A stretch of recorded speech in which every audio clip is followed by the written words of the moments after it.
Okay, hello, this is a restart. I'm having issues.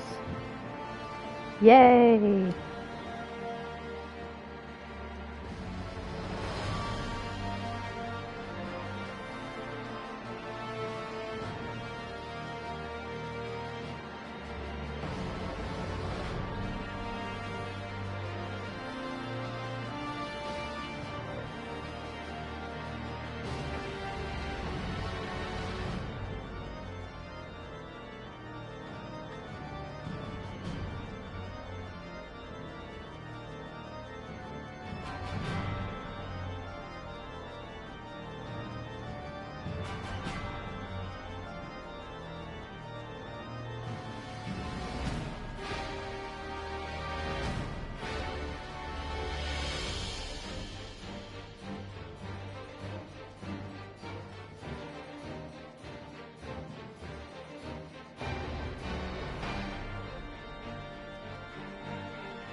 Hello! Welcome to me watching this live stream like a hawk because I don't trust it.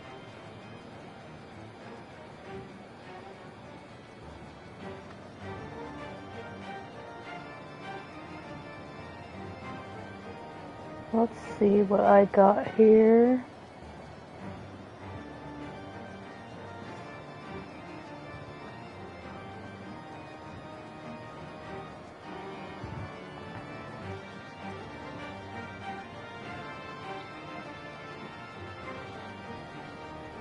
I think the broadcast might be in slightly different settings. I don't know how this is going to affect much. Everything's looked fine so far. Started earlier, and that live stream just did not show up. It just straight up isn't on my channel. As well, I'm fine because I think I mislabeled it as part 5 from the last stream. And it needed to be changed to 6. Part 6. Look at this. We already are on our 6th video. I love this. How many... I gotta look through my Heavensward, or not Heavensward, Dawn Trail. How many videos did it take to get through Dawn Trail?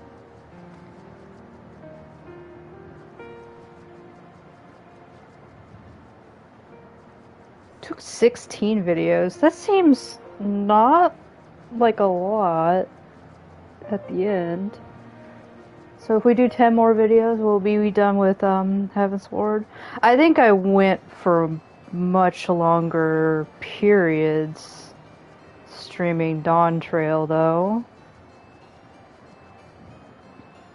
Let's see, I got some videos where... Looks like I only streamed for 2 hours. Another one like 4.5.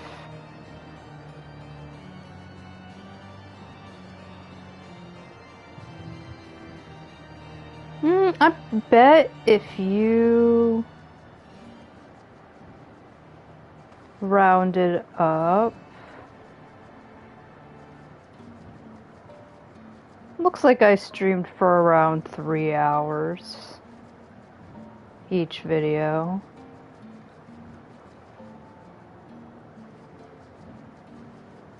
Like some went to almost 4.5. Looks like 4.5 is where I'm at my limit. I like the longest video is the last one, of course. It was the final quest, and you know, just gotta get there to the end of the plot line. And then there was another 4.5-hour video. Which one was that? That was also when we were in Kazamuka?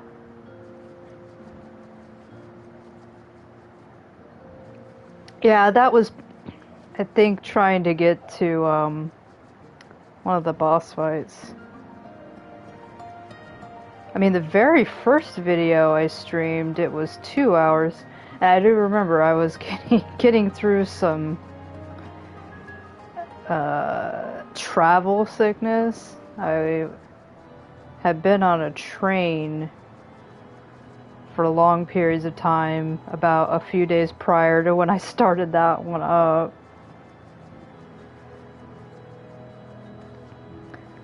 And I do remember I was like, I will stream this to the best of my ability. But I was not feeling great.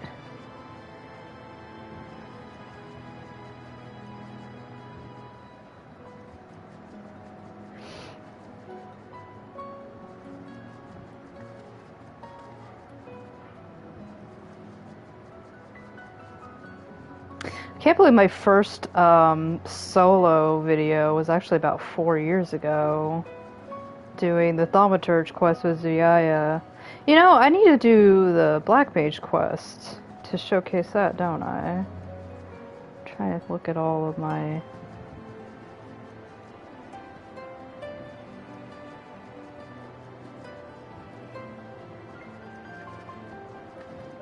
We're getting there. We're gonna make this YouTube just full of videos. And maybe I'll go back and edit them, but that is a large, large job. Alright.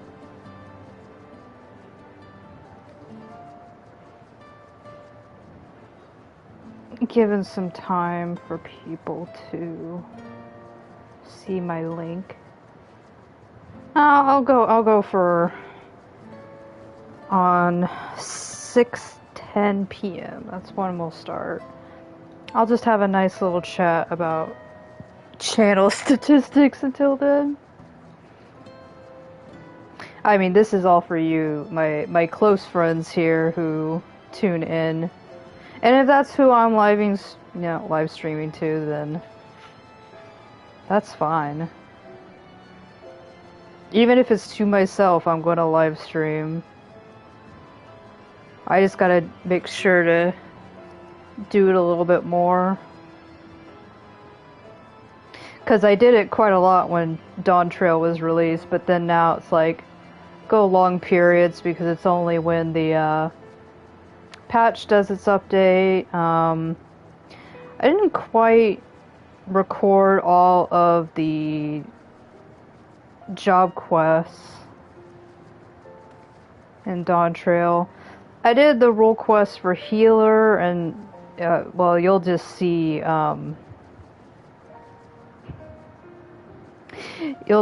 the magical ranged one just inserted in the middle of my Dawn Trail playthrough.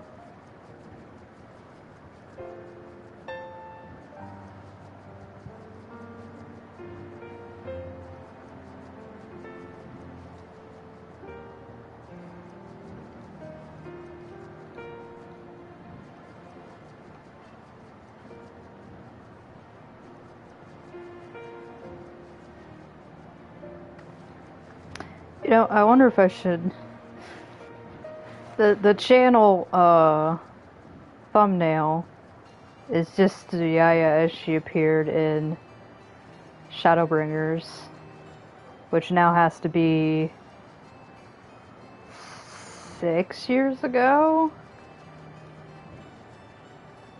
Wonder if I should update that. I'll update it for Evercold. How about that? Evercold, new Zuyaya on the channel thumbnail. Because right now we're having fun. We're just having fun with Zoria for a while. We'll get serious later.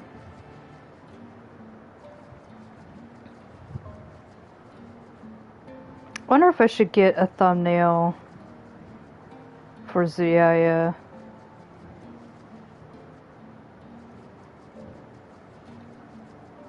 I feel like my thumbnail's a little bit compressed. Is that just my computer? My thumbnail is pretty crisp and clear on my computer, but when I witness it on YouTube, does YouTube just manage to compress thumbnails like that? I need to go to one of those YouTuber, like, academy things. I feel like I've been using this, like, all my life, and yet I know, like, very little about YouTube Studio at all.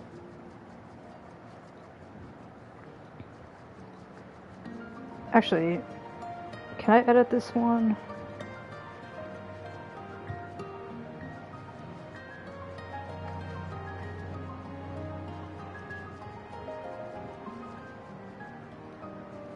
What if I do this thumbnail? It's literally the same.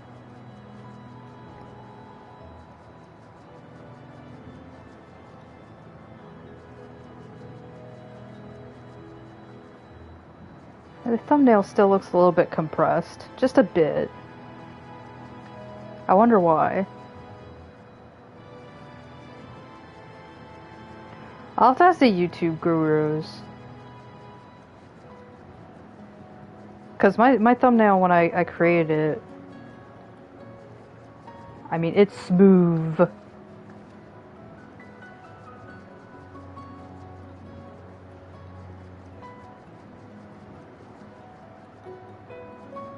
Alright, okay.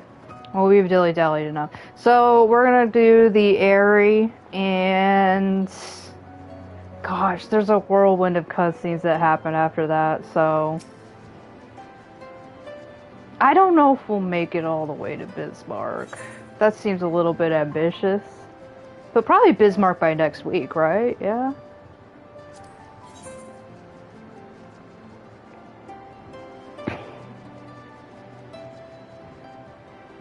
Here we go. We get 2 randos. And a Stenian.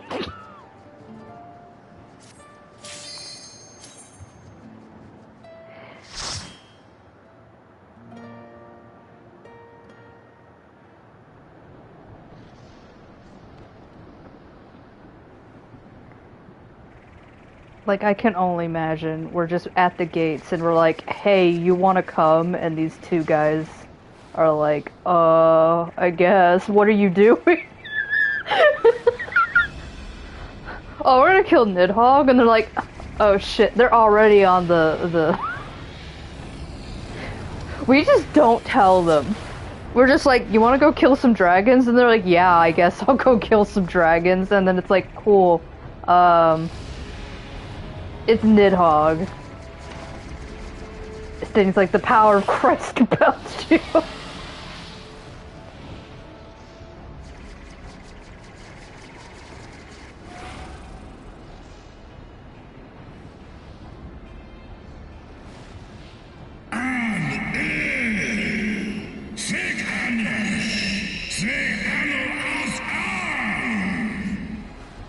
He sounds kind of angry.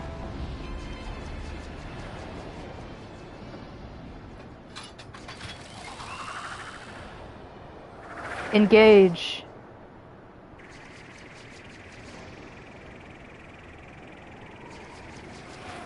Yeah, I guess that's a good place to land as any, like... Convenient that there's these platforms. So that cutscene's a little bit changed, because, you know... Used to be that I think like Estinian crash lands somewhere and you have to go find him. Now he's like, he's just here. Temple Knight, oh god, yeah, I forgot how fucking ugly he is. And then this Kyrusian right here, can you just like calm your tits? I'm just gonna say we were like, hey, you wanna come with? And they're like, yeah, sure. Just welcome.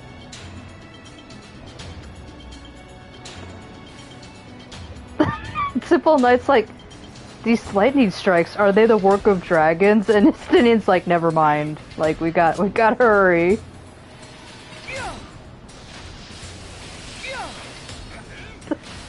These poor guys, they're like, is this dangerous? And Estinian's like, don't think about it.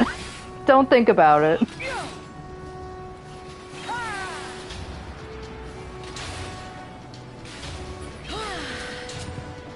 I love this dungeon. Oh, Estinian's still gonna interrupt me. He interrupted me quite a bit, when I was doing stuff in, Endwalker 2. I was like, oh, hey.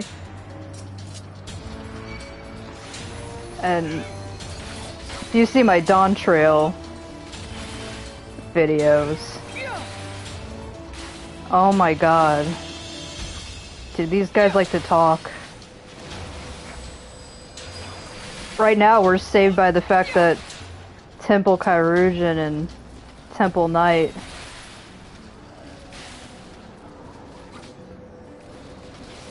they don't have voice acting. That pause was me contemplating samurai moves.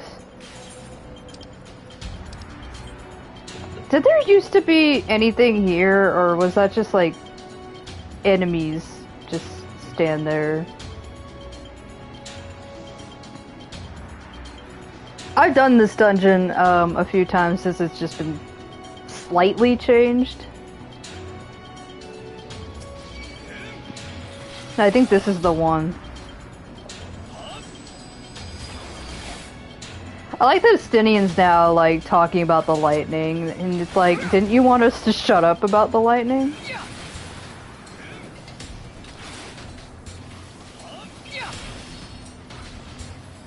He's like, don't think about it. And then he's like, oh, there's some more lightning.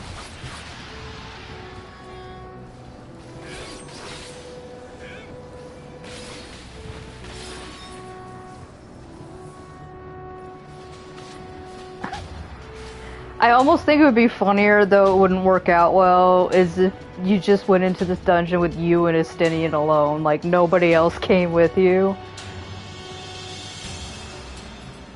But, that would probably be the hardest dungeon of my life, trying to stay alive with only 2 DPS. But these absolute randos.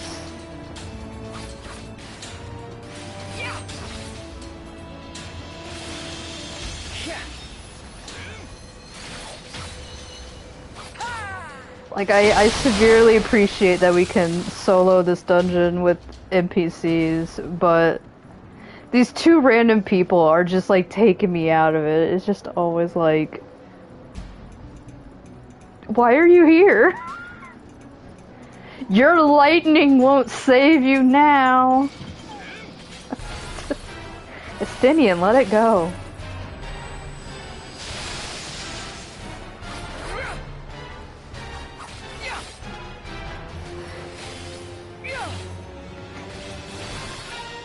Estinian over there, like, never mind the lightning, and then he's like the #1 person to bring it up. Let's see, where are we at? Oh, there. I am gonna play like the worst samurai in existence as I continuously look at my hotbar going like, wait, which move do I gotta do again? You know, somehow I remember this class being easier. I don't have my zip suit yet, do I? Is it MP? No, MP's oh! Gyoten.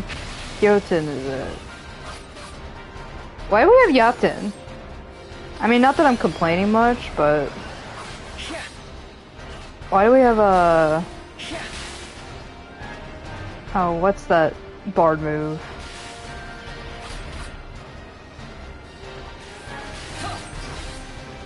I absolutely can't remember it.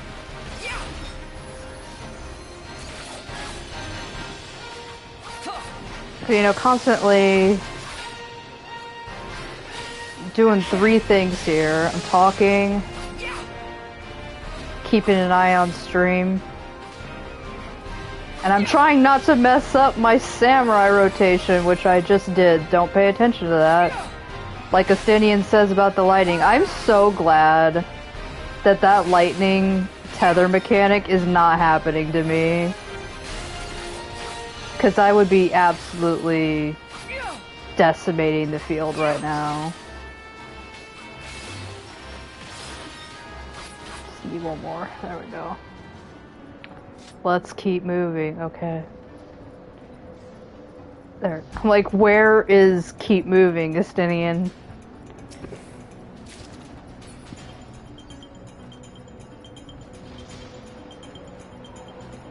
Wait. Am I wearing the right stuff? No, I'm not. I had suspicions. Oh. Gotta keep falling. Are you guys gonna fall down too? You just guys are just wall running it. Alright.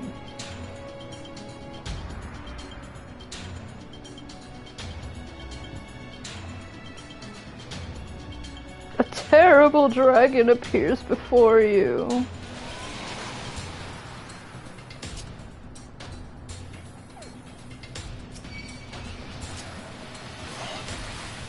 Stinian's saying they have the advantage here like he's ever cared.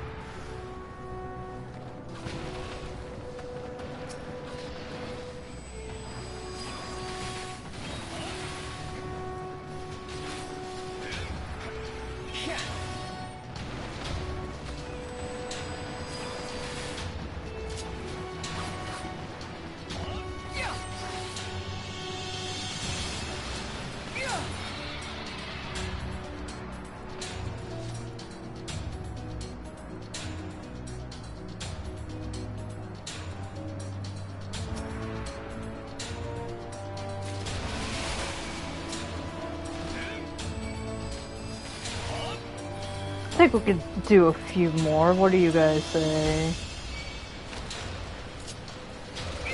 These poor NPCs. They're like, I absolutely don't think that I signed up for this exactly. Like, I just can't imagine just some people hanging out there by the gates. And we're like, hey, we're gonna go take down Nidhogg, you wanna come? Kinda like, I'm gonna pick up some McDonald's on the way home, you want anything? And they're just like, yeah, sure, I got some free time. It's either that or like, we didn't tell them. They're like, yeah, okay. In the service of Ishgard or whatever. And then we're like, yeah, by the way, that's Nidhogg. That's his lair. They're just like, I'm sorry, what? I guess it would be rather rude and out of character for both Astinian and the Warrior of Light, but I find it funny. I mean, again, the other option is like, you want to go take down Nidhogg? And they were like, yeah, okay. Like, sure.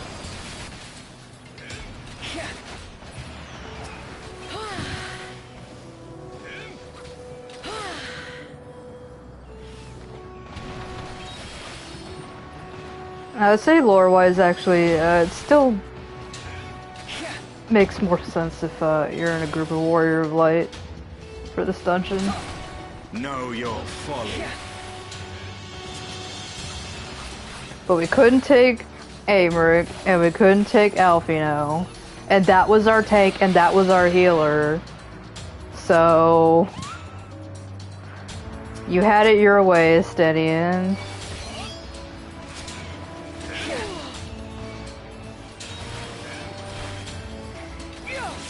But I don't think they wanted to rewrite that part of the story.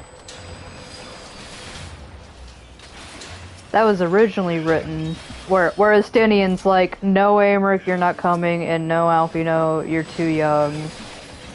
Sit down and have a juice box. That was written fully in mind that we were not going to have a dungeon that actually had NPCs in it.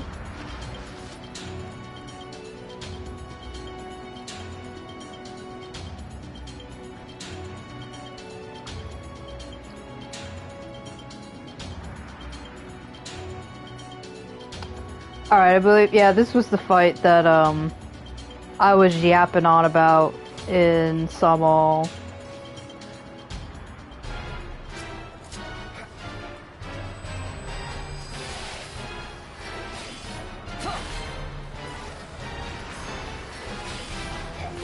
I will end your struggles! I will end your struggles! That was amazing. I don't know why he didn't...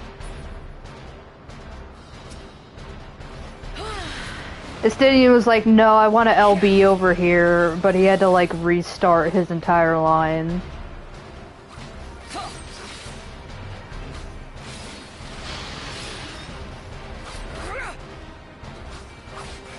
Know your folly.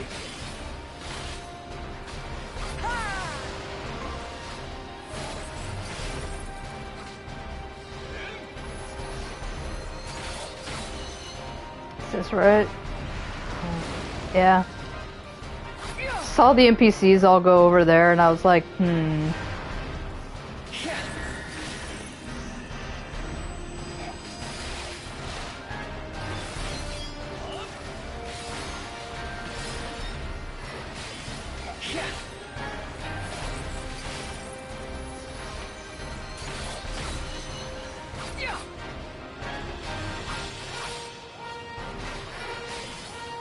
And I'm not worrying about it too hard right now, but does Samurai really have positionals? That's the other thing I struggle with. Oh god.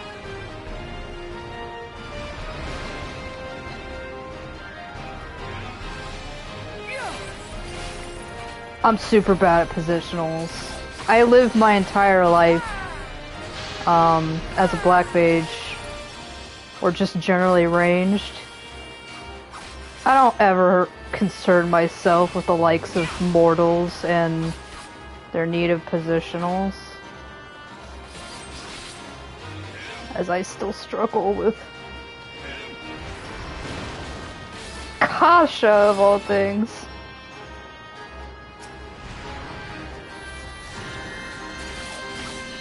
Play Samurai, I said, it'll be fun.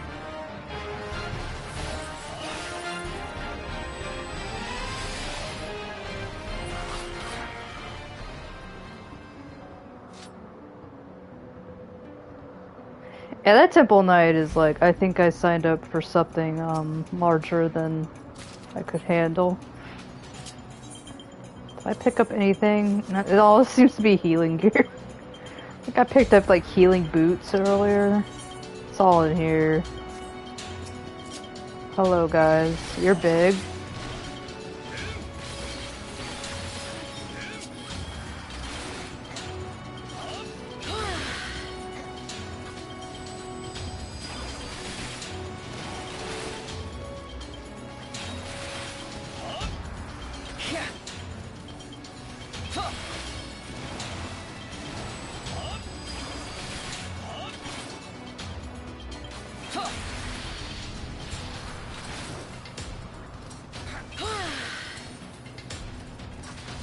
Tenka Goken. I feel like Samurai is also a class that you have to like yell out your moves or something. I would say Ninja has to do that, but Ninja's supposed to be kind of a stealthier class. Maybe when you do your LB with like the final ninjutsu. Maybe this. Ninja can announce their moves, but it has to be a ninjutsu move. And then the Naruto soundtrack has to be playing in the background for extra DPS.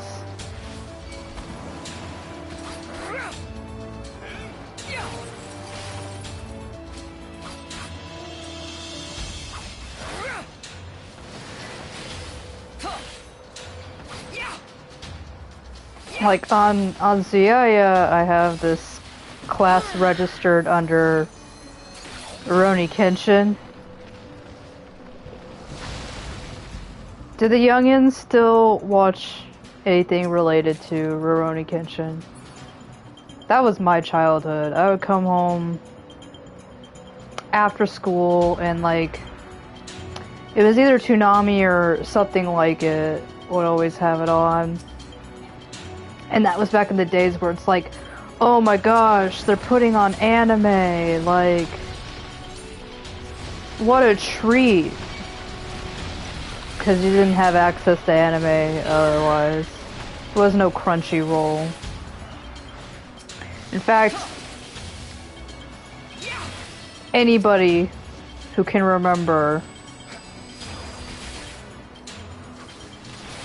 or has either done this in the past, the proper way to watch most anime was like a 17-part YouTube compilation where like every episode was broken up into part 1, 2, 3, or 4. Like you could not watch a whole episode all in one. No, it had to be like in several parts. And heaven forbid you could find like part 1 and 3, but for some reason you couldn't find part 2 of this particular episode. And you're like, what the heck?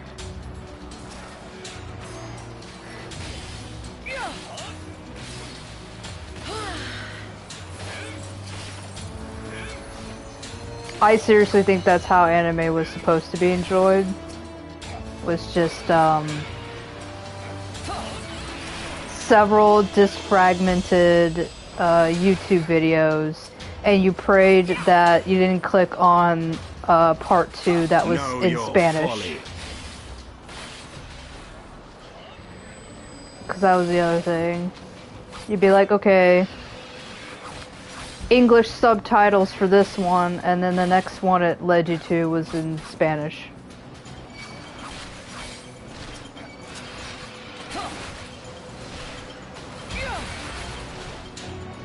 Stenine, where are you going?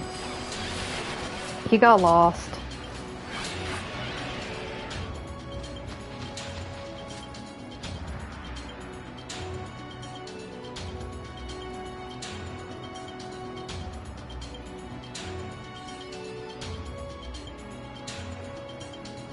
Alright.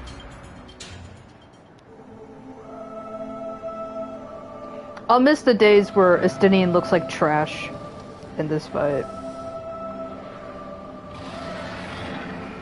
His armor was like all beat up to shit. He was sitting there in the middle like, I have the eyeball, it'll be fine.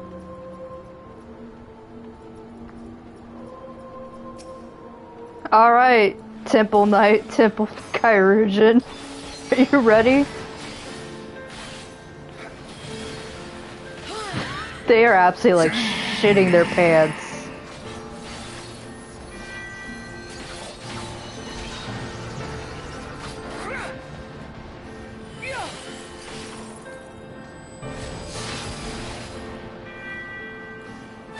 Hot tail and hot wing. I always called it Hot Wheels in the day because it's just, oh, eyeball on the ground. Oh wait, not that. This move.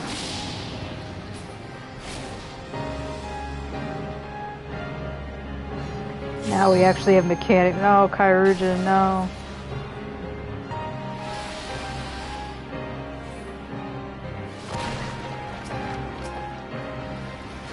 And Nidhogg always lands like he weighs like a ton of bricks, which I know is true, but I can actually feel the weight in that. Oh, gotta save my boy, Justinian, just flailing in the air. Know your folly. Justinian, will I be able to LB, or are you still gonna take that? I don't know if we'll make it to LB2. We'll see.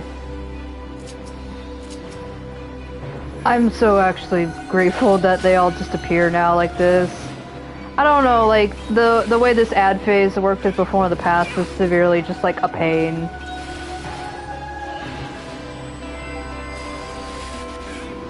He had to protect Justinian on the ground there as he was readying the eyeball, but these guys were gonna attack him. He had his like own little health bar there.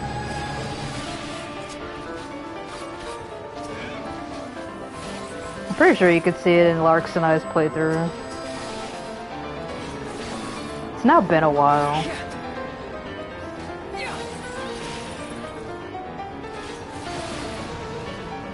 What do I want to do?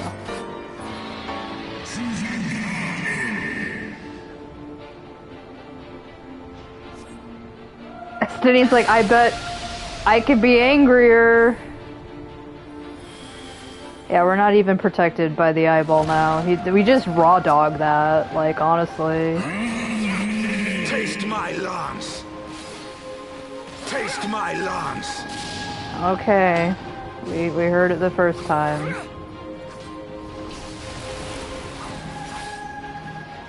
I just like that Estinian's like, bitch, you can't kill me. I'm angrier than you. What is that little... The dragon's eyes limiting Nidhogg's strength, okay. He's got a debuff on that's like my own eyeball used against me. Will we make it to LB2? I don't know. We're at 15%.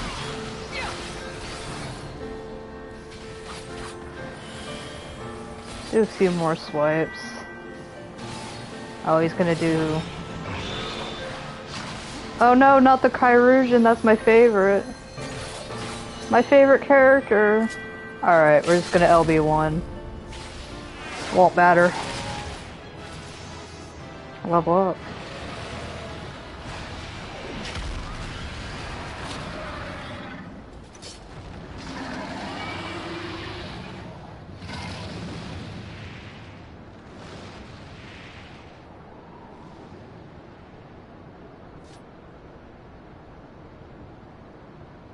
Yorva's like, that's really high up.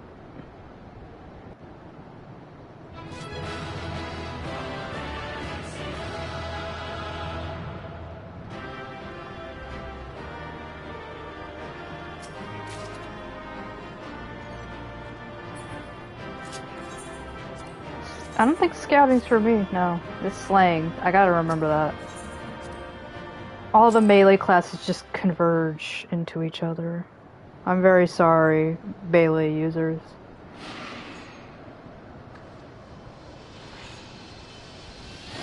I'm gonna ram you!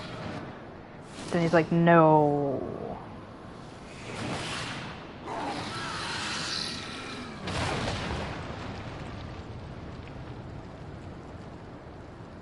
You know, why is it that his own eyeball, like, does that to him?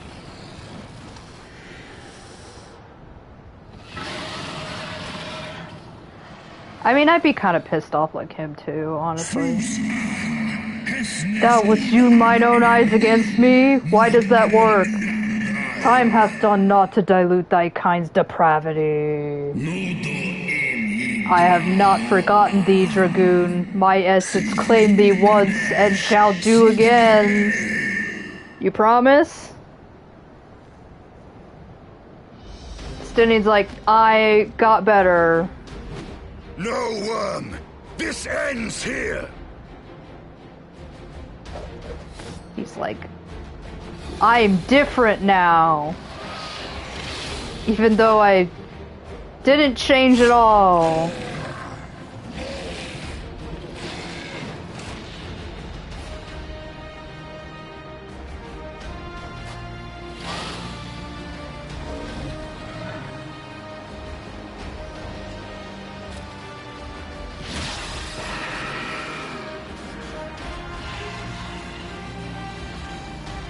Now he's red, just like that.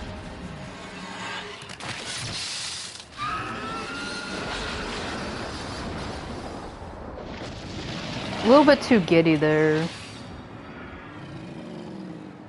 I forgot they show a little bit of blood there.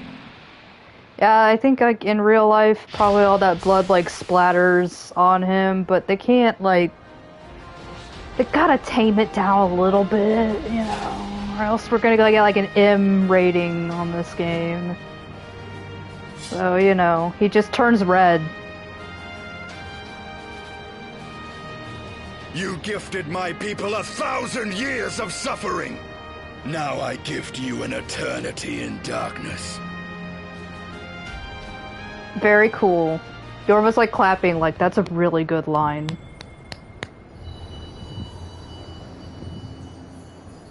Now I'm having a heart attack, so give me a moment, Estinian. We've connected yet another fast food restaurant. Which one is this one? Oh, it's my favorite, the purple crystal. Or magenta. Pink? Maybe that's the Wendy's. Or did we already see... Well, let's see. Yeah, we had Dairy Queen, McDonald's, that one's the Wendy's. It's close to red, you know?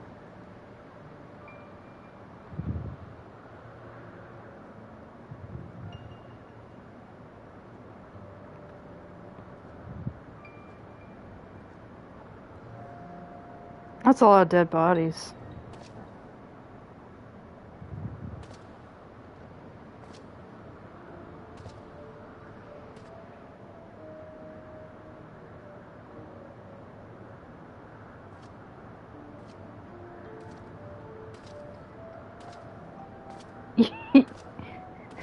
He's like bringing it to them like he's got bags full of McDonald's in his hands. Like, alright, who wants some French fries?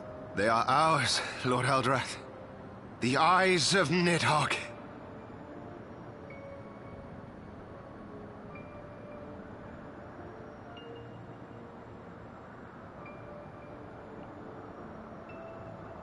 Aye.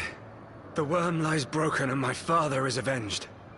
With the wellspring of his vitality thus denied him, Nidhogg shall not linger long in this world. You promise? Behold the terrible price we have paid. My sire is dead. So many brother knights slain. We traded our honor for the strength which now courses in our veins. And still we are forced to make such sacrifice.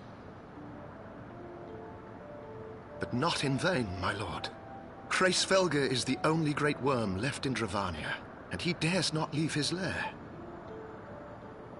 With Nidhogg's eyes in your possession, who now can challenge the might of Ishgard, ascend the throne, and take your rightful place as the ruler of our people?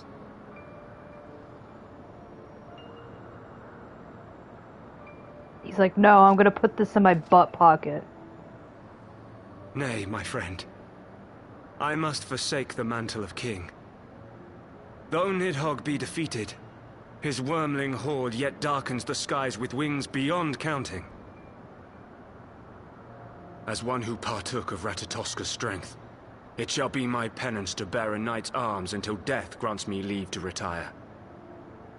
When that day comes, no prince shall perish, but a hell's-bound hunter of dragons. But Lord Haldrath, what then shall become of the royal line? Think of your people, my lord.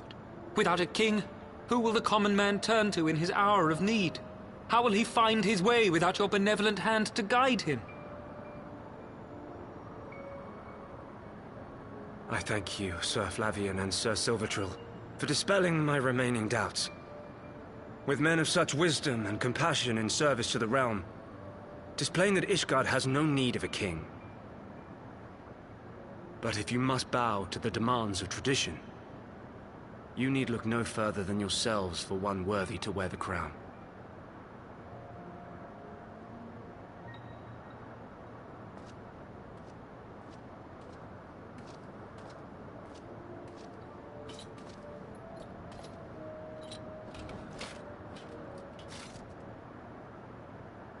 Fare thee well, my brother knights, my loyal friends. On these shoulders shall I bear the weight of my father's sins. With this lance shall I repay the debt accrued through our misdeeds.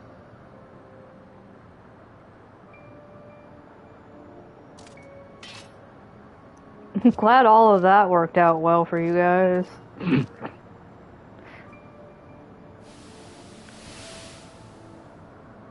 What cruel jest has fate played upon us?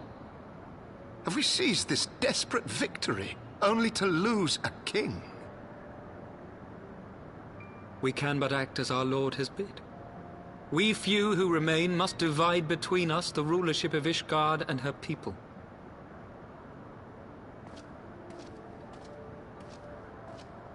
Not I. My oath was to Lord Haldrath, and he alone.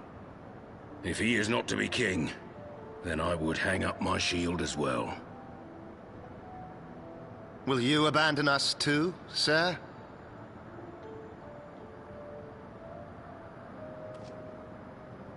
I would wash my hands of blood and betrayal, and take up an honest trade. Mayhap I shall serve ale instead of sharpened steel.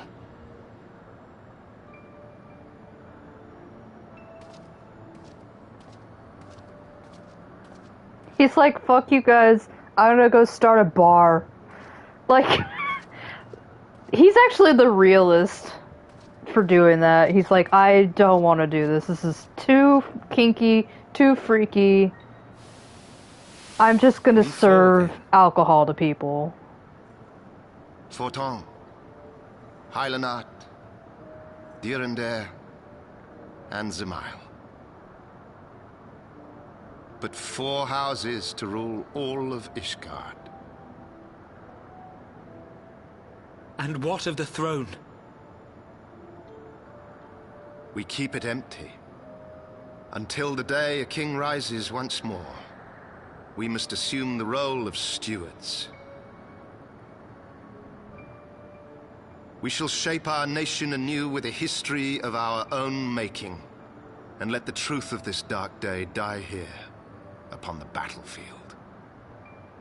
Sounds like a great decision that will not cause any trouble in the future.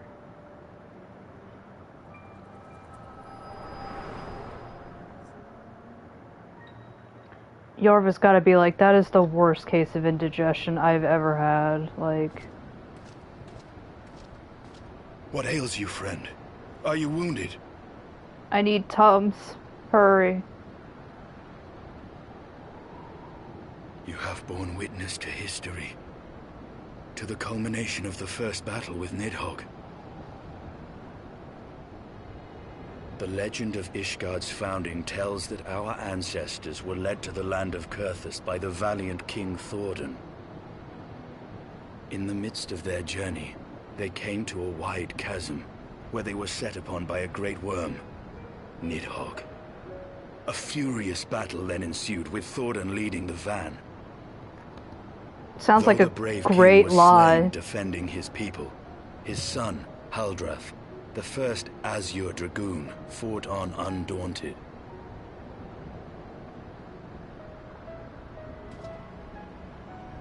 And with a mighty thrust of his lance, he gouged out Nidhogg's eye, forcing the wicked creature into retreat.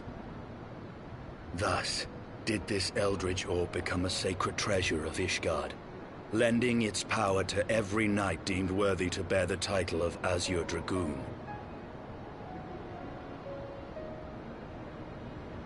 A rousing tale, is it not? Would that I could still believe it. But your vision, which we must accept as immutable truth, leaves no room for doubt, save on one point. If Huldreth took both of Nidhogg's eyes, then how came this eye to be lodged in the worm's skull? I don't know, kind of weird that they're different colors. He's like, here, you can have that. Thanks. Beneath every answer we unearth, another question lies buried.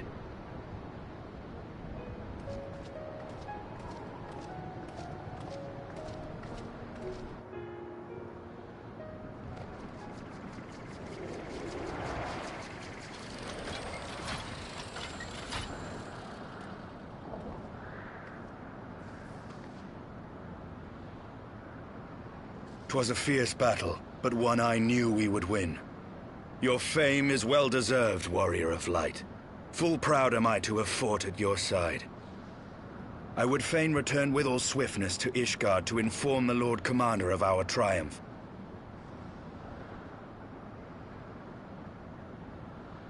But wait. But we must first have words with Hraesvelgr. There are parts of this tale that the worm has kept from us, and I would know wherefore.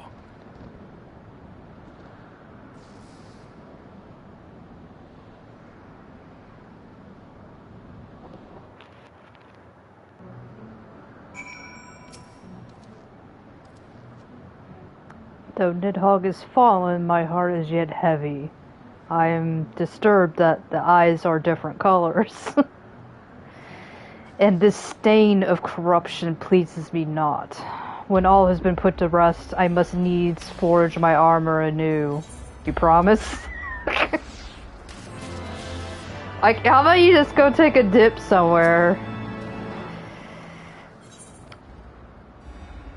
I think it was proven that he can't wash that off. It's just, like, stuck to him. With Nidhogg fallen, none save Hraesvelgr remain to answer our questions. Let us trouble the worm again. And if Iceheart yet lingers at Zenith, all the better. I would have her hear the truth from the dragon's maw. Yeah, this is my favorite little, plot twist. I think this plot twist was really, really well done. There was all this foreshadowing to it, but, like, honestly, if you're not looking for it, you just don't... It does not register, because you're really not meant to know. Not until this part. You know, I should probably just teleport to Zenith, rather than get attacked by everything out here.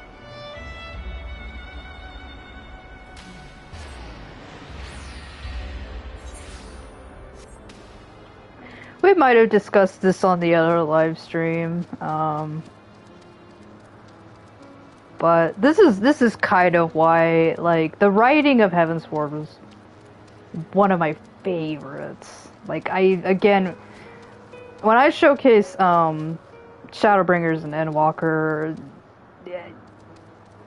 there's a reason why those are everybody's favorites, but I don't know, something about Heavensward. The way this story is particularly written, it's just my favorite. It's just absolutely... But, like, if you were paying attention, you might be able to catch on, like, like...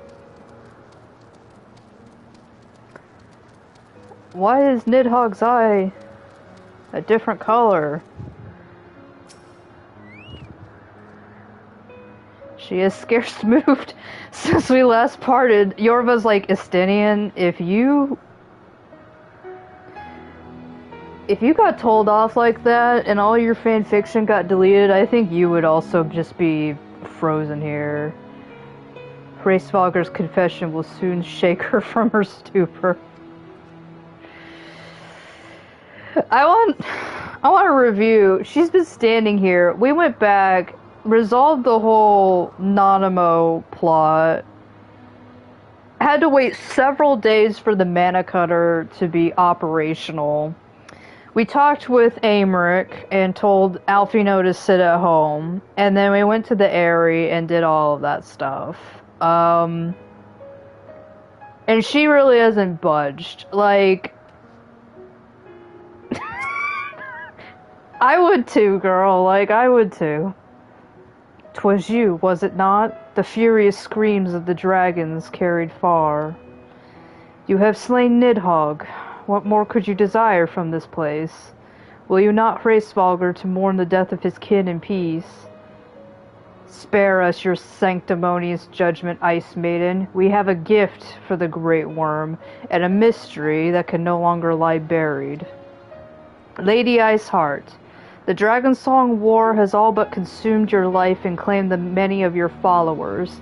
'Tis time you learned the truth of its beginning, the whole truth, that we may last bring this bitter conflict to an end. Sound the horn, Warrior of Light. Toot it. Toot it well. Yorva's like, I'm gonna toot it.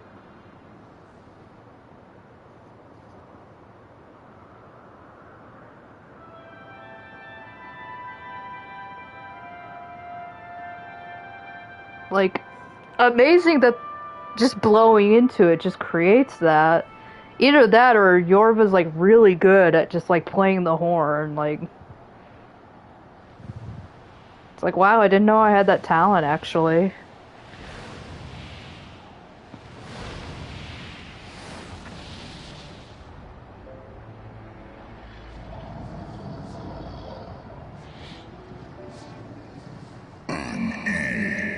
Impenitent mortals ever seeking to bury old wrongs under new.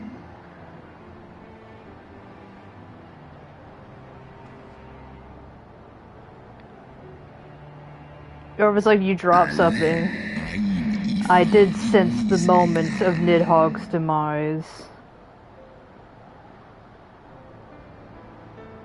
You mean the moment I prized your eye from his head?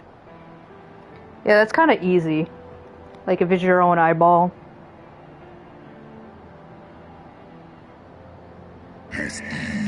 Twould seem thou hast uncovered my secrets. Aye, unto the blinded Nidhogg did I yield 1/2 of my strength.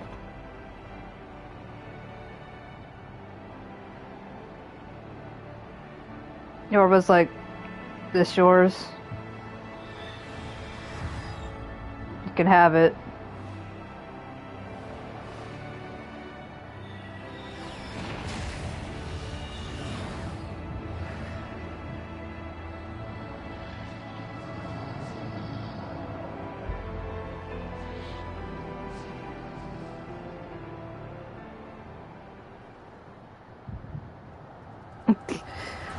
No, more indigestion.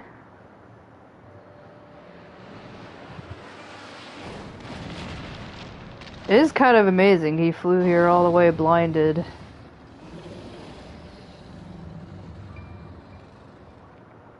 He's very talented. Nidhogg, what hath befallen thee?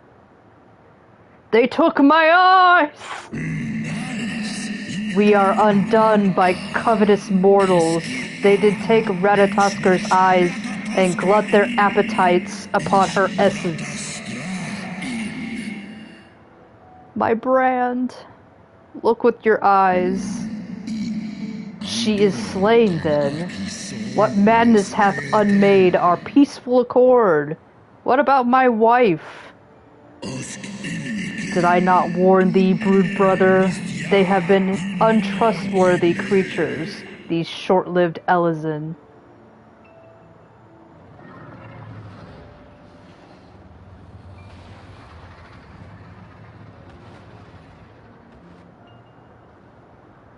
I mean, this is really horrifying.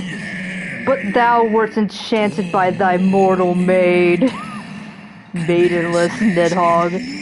Thy folly hath cost Ratatosker her life, and me mine eyes. Oh, my beloved Shiva, how swiftly are thy kin made bestial by their appetites. Can you imagine your brother walking up to you with, like, no eyeballs? Pray Svalgr, 'twas thy blindness that did invite disaster into our lands. Surrender thee an eye to me, and let that be thy penance. Nidhogg.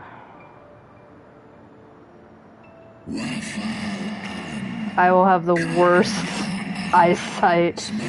They bested me once, but I was reckless. I need but a single eye to inflict enduring torment upon those traitors and every child of their line. Yield to me thine strength, brood brother. Brother, help me. Long live the king.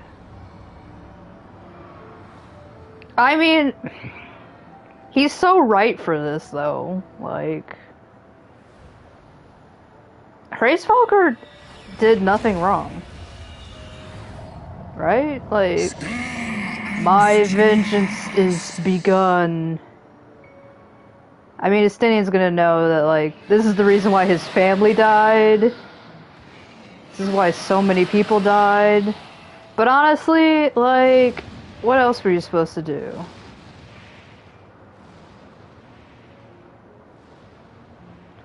But yeah, Hraesvalgr was ultimately the cause that continued the war. The war could have ended there, maybe, but Hraesvalgr is not a good guy.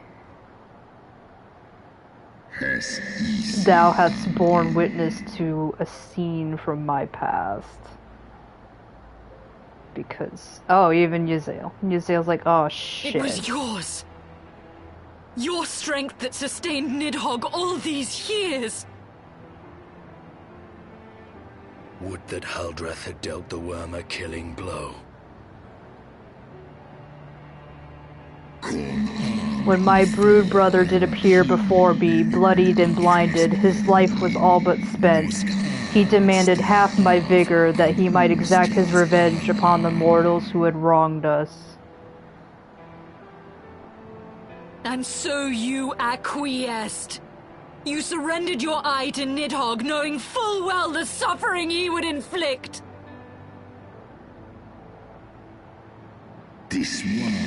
Thy peace, my beloved, so dearly desired, had been shattered by her own kin. Their treachery claimed my brood sister's life and my brood brother's reason. Thinkest thou thy fits of indignation will move me to remorse? I mean, he's like, my family was killed. Go, mortals. Take your unruly passions and leave this place. Your presence here spelleth naught but misery. Were it not for the laws of my wife, I would slay you where you stand. Woe betide you, should the bond we share ever weakened. Yeah, Hraesvalgr's like, I might eat you all. I love my wife too much.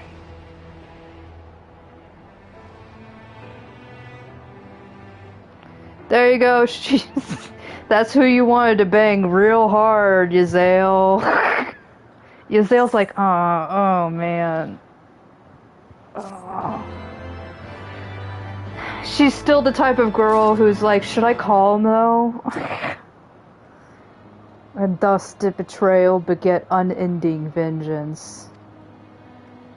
Yeah.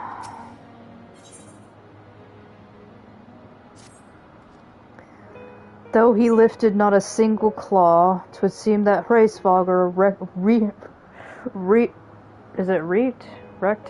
wreaked his own manner of vengeance upon us.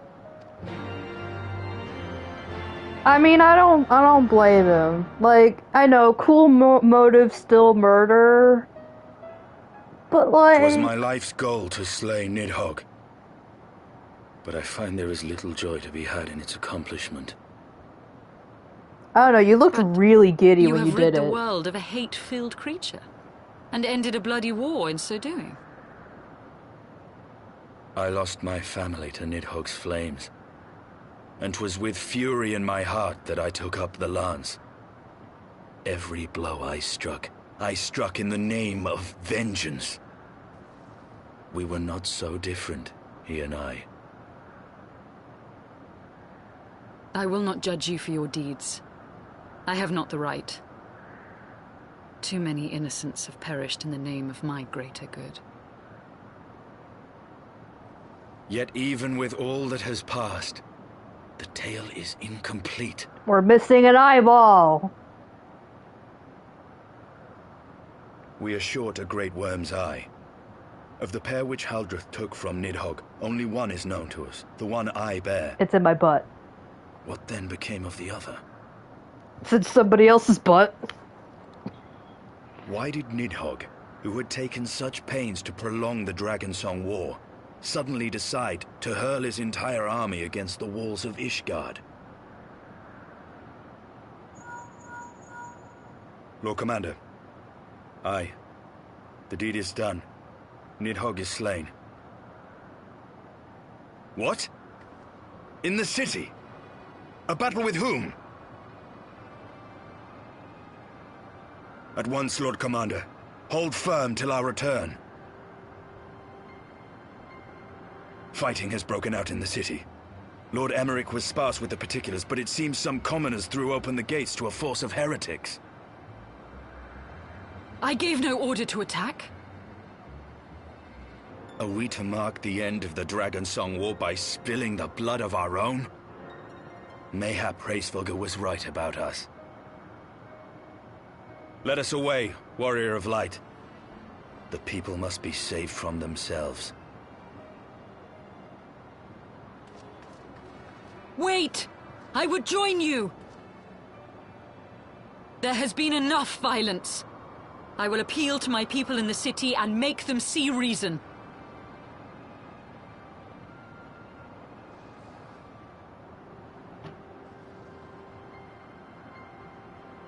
Come then, Lady Iceheart. Let us write the final chapter in this damnable war. Do you promise? This is the final chapter? Final dot exe?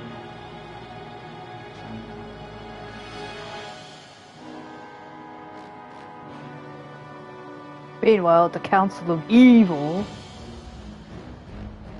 A small army of heretics has invaded the city, Your Eminence. But there is no cause for concern. A sizable contingent of our soldiers is already in place to repel the Dravanian assault, and the intruders will soon find themselves outnumbered and outmatched. Our plans proceed apace, then? All Yes, according Your to Eminence. Kikaku. This unrest shall serve to feed the people's fear of the heretics and the dragons both. And lend renewed fervor to their prayers for deliverance. Very good. Grant our guests what time they need to sow a measure of chaos, then order the Temple Knights to crush them. Your will be done.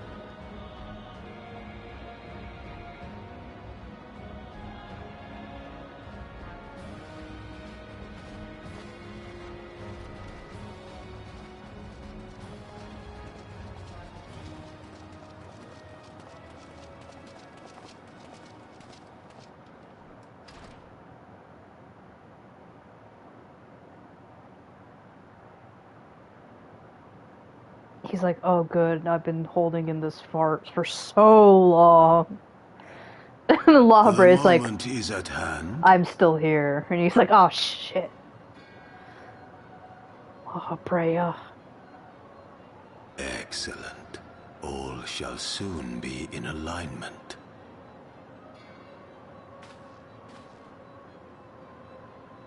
It is time for the Bringer of Light to die.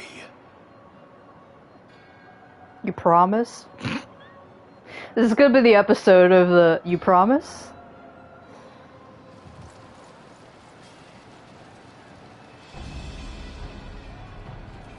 Anarchy!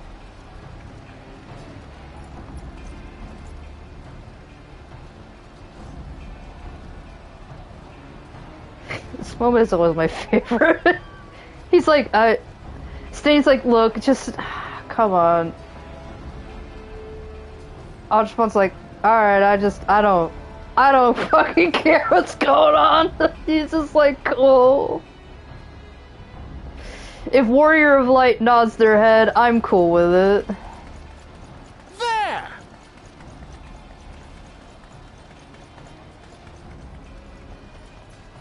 Comrades, sheathe your swords!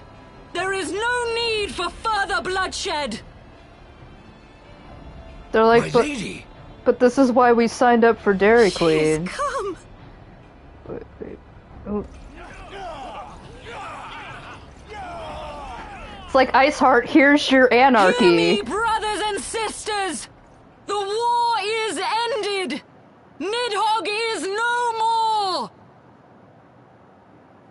They're like, oh, no anarchy? No? Aye, it is so! This adventurer and the Azure Dragoon laid the Great Worm low! She's like trying to sell tickets to something, like, come one, come all. The endless cycle of violence between man and dragon was born of our forefathers' treachery.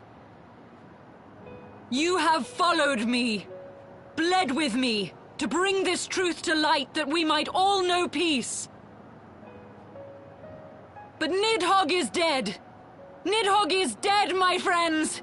He who bore such hatred towards Ishgard is dead. She's like, stop, Let he's his already hatred dead. die with him, I say. Let us sheathe our swords and go in peace. Have we lost? No, my friend. Far from it. At long last, the peace for which we have so desperately fought is within our grasp. And I, for one, would not forsake it.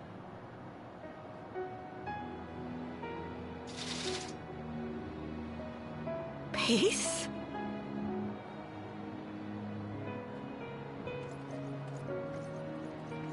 They're like, he's like, damn it, I wanted to use this sword. I just bought it at Bass Pro Shop. Ah. Seize the witch! Let none escape! No, she with us, it's cool. Like, no. I don't know. Providing aid and succor to the wounded should be our first concern. If the heretics mean to observe the peace, then it would be folly not to do the same.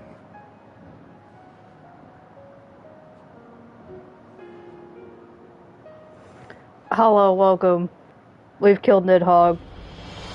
With the help of 2 random Ishgards. Highly recommend seeing the jokes in the area. Estinian's red now, you know what that means. That was rather too close for comfort. Also, all of that was fucking nuts, wasn't it? But it would seem that calm has returned to the streets. My mind, however, yet clamors with 1,000 questions. You return to Ishgard in the oddest of company, my friend.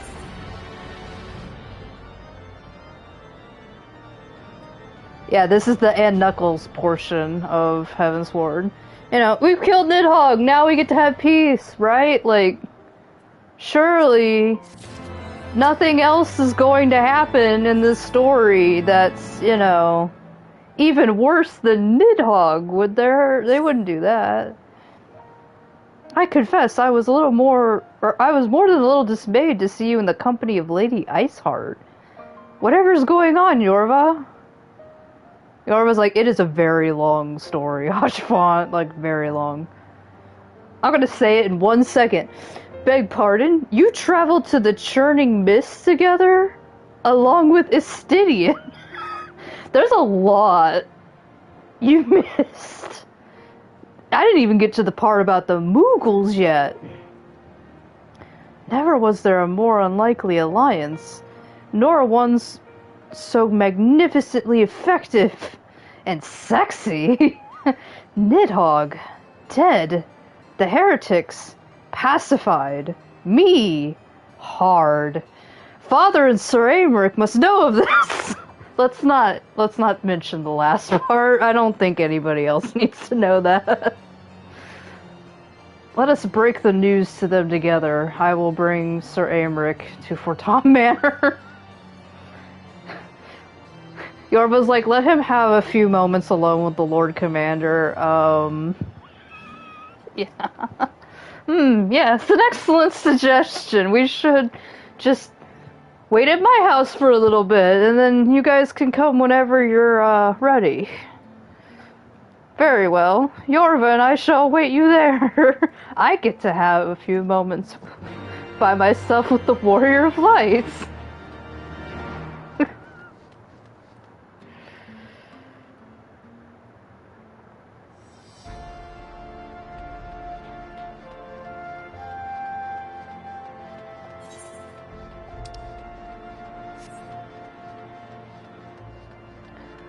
Yeah, okay, so everybody write whatever fanfiction you want about what Estinian does when he walks up to the Lord Commander's office after, you know, doing the greatest accomplishment of his life, which is killing Nidhogg. And then, of course, he brings him straight back to House for Tom, like...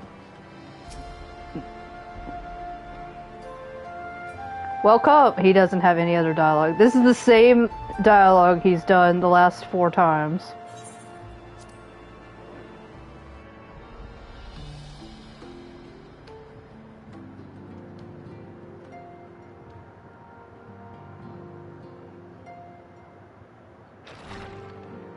Well, we have voice acting. Praise Halone, you are safe. We have budget. They beat us here, so... My safety was never in doubt, Father. For I had the Azure Dragoon and the Warrior of Light by my side. Oshman's like, my ultimate threesome. We bring the most wonderful tidings.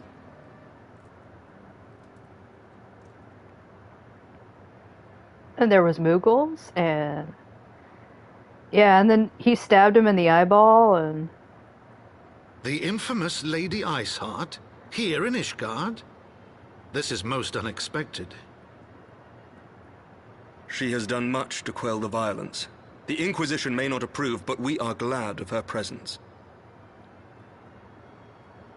And with the Great Worm's demise, even our nation's more reactionary elements will have scant grounds to press for her immediate impeachment. My thoughts exactly. What of the truth revealed to us by Hraesvelga? That the origins of the Dragonsong War, a core tenet of Ishgardian faith, are quite unlike those depicted in the scriptures.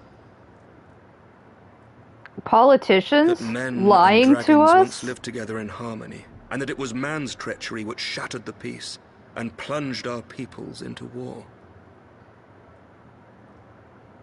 The same scripture also describes the origins of the High Houses. Were it exposed as false, the legitimacy of our rule would be called into question. And that's the part that they actually care about. If both Highborn and Lowborn can trace their ancestry to Thordan and his knights 12. This is why they're more sickening to me. It was never about dragons. A sip of dragon's blood is required to confirm their lineage. It was never about killing dragons. Not a single bit of it. It was all about keeping poor people poor. And chose to remain silent. Their crimes are grievous indeed. Regardless, this state of affairs cannot be allowed to continue. Americ's like, I will not allow poor people to continue to be poor. They're like, okay. Sir Aymeric, you cannot mean to raise this matter with the Archbishop. Pray consider what you are proposing. If the Holy See chose to conceal the truth for centuries, what reason would they have to reveal it now? I mean, that's exactly it. At best, you will be branded a heretic and clapped in irons. And at worst, we'll have to do an entire dungeon. Then at least the Archbishop will have shown his true colors. My friends, this war will never truly be at an end until the truth is made known. Okay, but can we, like, take a breather on it? You must see what lies on the horizon if it is not. When ruled by fear of a common enemy, we were united. Now we're in chaos. But now we have none. During the war, the Highborn needed men to lead and the Lowborn men to follow. Not anymore. 'Tis but a matter of time before the old order is called into question. I mean, he's right. The lowborn are going to start attacking Lady the Isard will highborn. share the truth with her followers, and the Holy See will be powerless to stop its spread. The disenfranchised will rise up united, and blood will flow in the streets once more. I mean, he's right, but can we, like, sleep on it? Can we just, like, have a little... A divided Ishgard will not survive. Can we just have a little lemonade break first? Like, does it have to happen Tread right carefully, now? Lord Commander.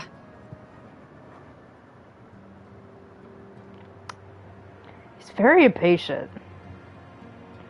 I think he's just so angry about it all. That's Aymeric at his My angriest. lady, is it wise to let him go? I sympathize with the Lord Commander's desire for reform, but to approach the Archbishop in this manner bespeaks an idealism to which I did not think Sir Aymeric prone. Lucia's like, you try telling him Though he no. comports himself as a realist, he has long dreamt of reform. 'Twas that idealism which first drew me to him. That which made me swear an oath to serve. She's like, you don't understand. This is like his entire We must not personality. think of ways to hinder his cause, but rather ways to aid it. Even should the Holy See cry heresy. You cannot mean... He's totally baiting them. If the Lord Commander does not return from the vault at the appointed hour, I mean to go and fetch him. Have care, my lady. Your words border on treason. Should they reach the wrong ears, you will be declared an enemy of Ishgard. Which is why I want in. That is a risk I am willing to take. Lest you forget, my lord, I am not born of this land. My loyalty is to the Lord Commander alone. But I speak only of what may come to pass. If the rumors regarding his heritage are to be believed, we have naught to fear. I don't think that's gonna save him at all. And he knows it. He's like, I don't think that's gonna save him. Lies and slander. Forgive me, what rumors are these? That Sir Aymeric is the Archbishop's bastard son. Senior clergy are not permitted to marry and sire children. But even the holiest among us are not immune to temptation. What a polite I'm able to way. believe it.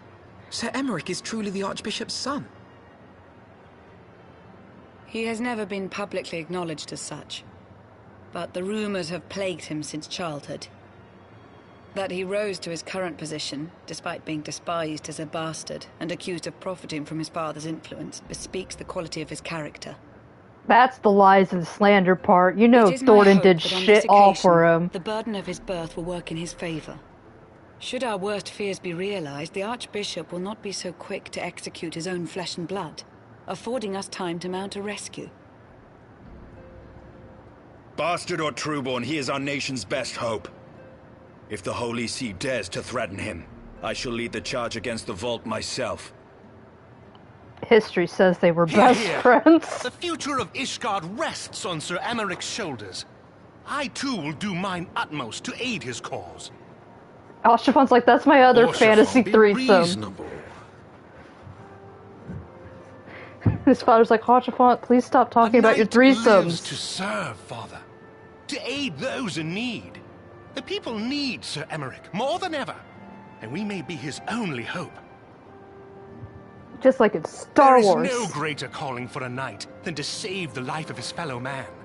I swear to you, on the sigil of our house, that I shall do this and make you proud. You promise?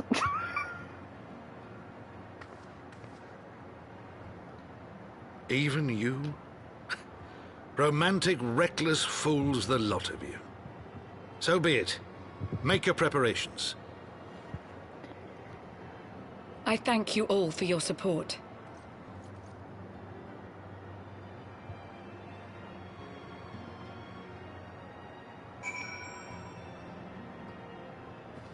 He who would not be denied. I was reading the quest out there. I was like, yeah, that's appropriate. Though your assistance is most welcome, I fear it will not be enough.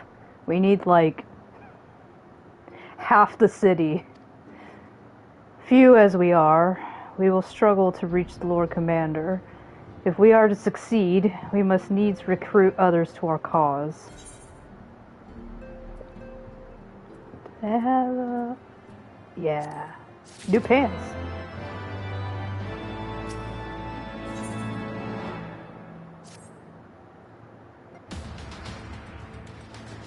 But how are we to carry out this bold endeavor? I mean, this is like the biggest Starbucks Eorzea has ever known.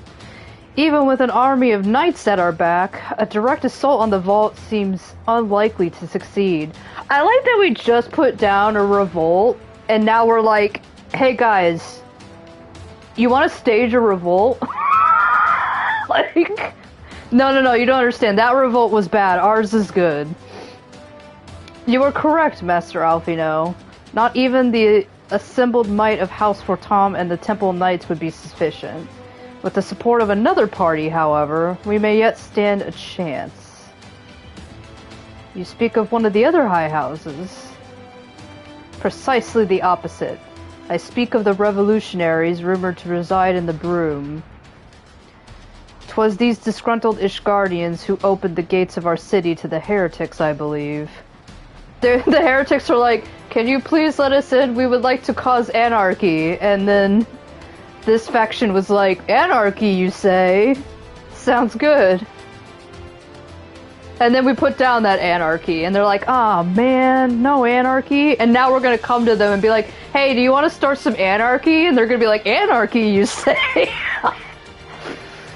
But of course, if their hatred of the Holy See drove them to such deeds, they might well be persuaded to assist in Sir Americ's rescue, knowing the truth he would lay bare. Such is my hope, Master Alphino, and I would have you and Yorva reach out to them, because we are lawful good characters and they know that.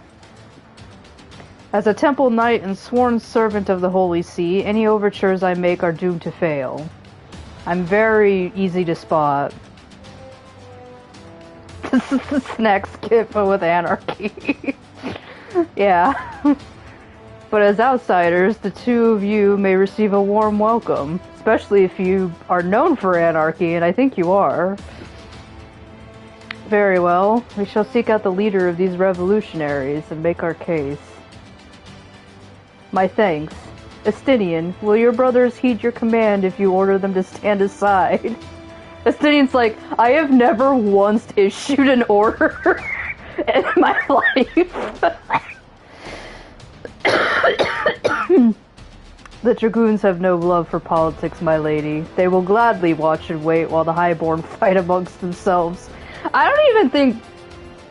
I like to believe that even though Estinian's supposed to be commander of the Dragoons are like, alright, Azure Dragoon, like, what should we do? And Estinian just looked at all of them and he said, do whatever the fuck you want, I do not care.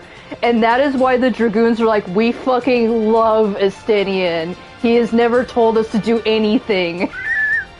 And now he's like, guys, I'm gonna give you one command. And they're like, oh man, what is it? And he's like, I want you to do nothing. And they're like, yeah!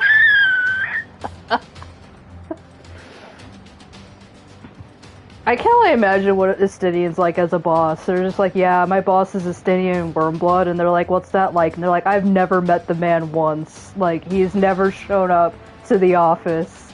We just kinda jump around, hide up on roofs, eat a lot of the snacks. Sir Aliambert is out there challenging adventurers with his butt. Actually, let's just talk about that for a minute. Sir Aliambert is under Estinian's command, and what is he doing right now? He's challenging people to fights with his butt, his spiked butt. Like, you know Estinian has no control over that man, and he does not care. Yeah, he approves all overtime at every vacation, no questions asked. Like, being a Dragoon probably rocks right now in this era. How very wise. Alfino's like, I have no idea what we're talking about anymore. Yorva, we should hurry to the Forgotten Night. Tataru may have knowledge of the revolutionaries. I like to believe that spiked butt, gets the order like, hey, Estidian says that we shouldn't really be interfering in politics right now. Like, just make sure you just kind of stand around. And it's like a week later he even like receives those orders, and he's just sitting out there like, what happened? And it just goes back to doing what he's doing. But like every time you encounter that fate out there and watch Sir Aliamber yell about his spiked butt into the snow, like just know that he's supposed to be under the orders of Estinian. Yorva, Alfino, gods, I've been worried sick. It's so good to see you. And you, Tataru. How did you manage to escape the chaos in the streets? Oh, I hid under a table. It's real easy when you're this small. Gibron, God, how his name is? Gibralon. I think that's how his name is pronounced. That's Tataru. I think that's how his name is pronounced. And the others barricaded the doors until the heretics left. No one was harmed, thankfully. They weren't thirsty. I'm surprised, but what about you two? What came of your journey? There was Moogles, there was an eyeball, there's just a lot to say.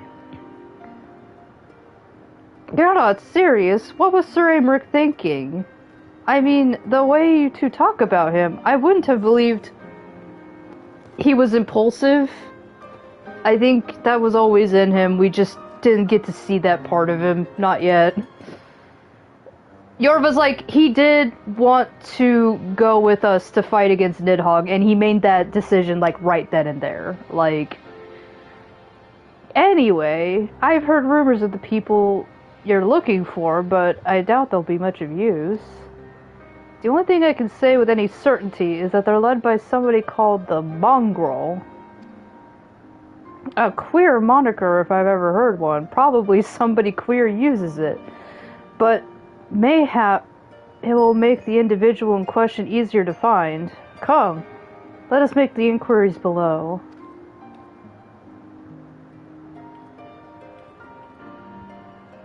And I like that Gabriel is like right there, just like watching us the entire time, like, okay. He heard that entire conversation we had. Oh yeah, here's one of my favorite NPCs. Yeah, he's crying about his dead comrades, and he's forever drunk down here. Hope he's doing well. Hope it gets better for him.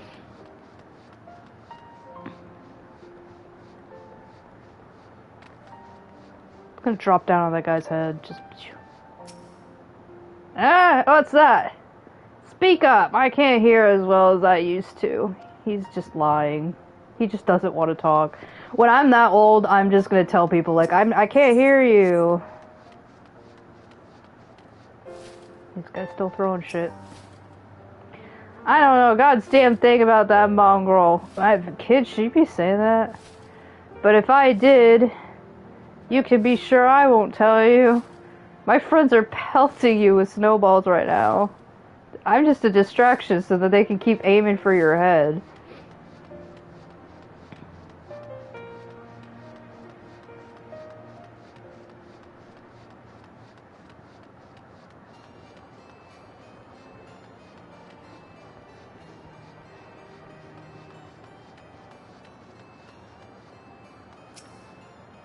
A mongrel? Not sure I catch your meaning. To a blue blood, we're all of us dogs down here. We're all into puppy play down here.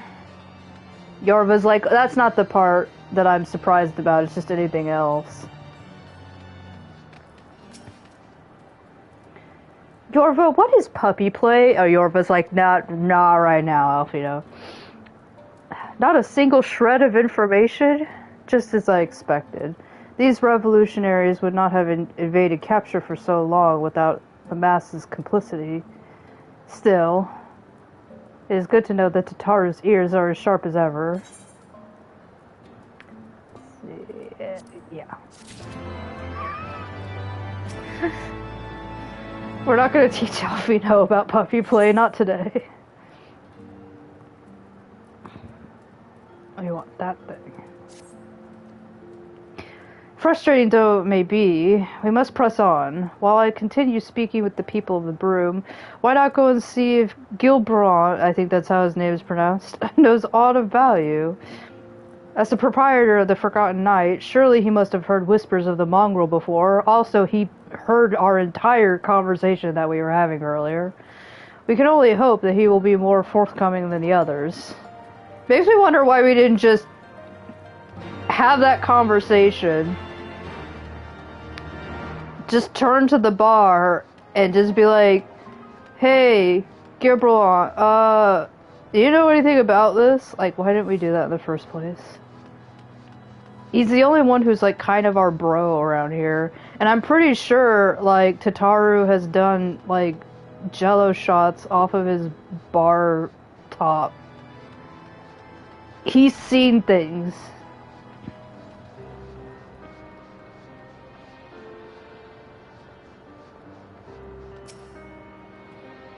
You know, people long for a synthetic ear, but they need to know that it comes with tight lips. Discretion, Yorva. That's what my customers expect. If they don't get it, then I don't get them. That being said, I'm not without my sympathies. I've heard the tales, and I know you've done right by the highborn and lowborn alike. Least I can do is point you in the right direction, but to do that, I'll need you to do something for me. So happens there's a hunter up in the Crozier who owes me a fair bit of coin. Kill him. No, I'm kidding. However, I've agreed to accept payment in fresh herbs. Go and get them for me. Agreed? Okay. Going on a fetch quest. For herbs. Herbs.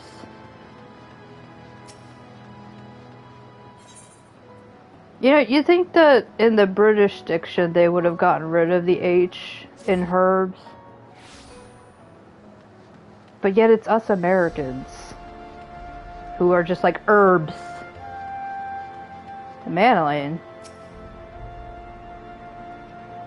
I say, the tales they are telling in the streets. Lady Iceheart, infamous leader of the heretics, a ravishing beauty? Oh, God. They say her hair is as white as ice. I wonder, what's the color of the... Ottawa, my boy, you're still here. Fancy that. Yorva's like, she would chew you up and spit you out. Ottawa's like, what is puppy play, my lord? And everybody's like, alright, we're stopping, we're not talking about it. My lord, that leer is most unbecoming. Look, Ottawa's an iPad kid. He's already probably seen, like, shit. You know? That kid is totally Gen Z. So, you're Gibron's errand girl. Good. How is he doing? Same as always? Right. Hey, Road. I hope he appreciates how much trouble I had to go through on account of his bloody herbs. Tell him to enjoy them while they last, because I doubt I'll be able to find any more next year.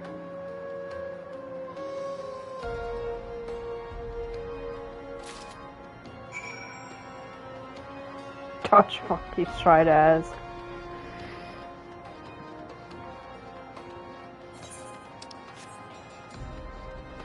Yeah, Yorva has to kick him, and then, like, Zuyaya will just have the spray bottle out. Just pss, pss, pss. I have to imagine around Hachafont, like, Zuyaya has an extra water bottle that just, like, is just for him.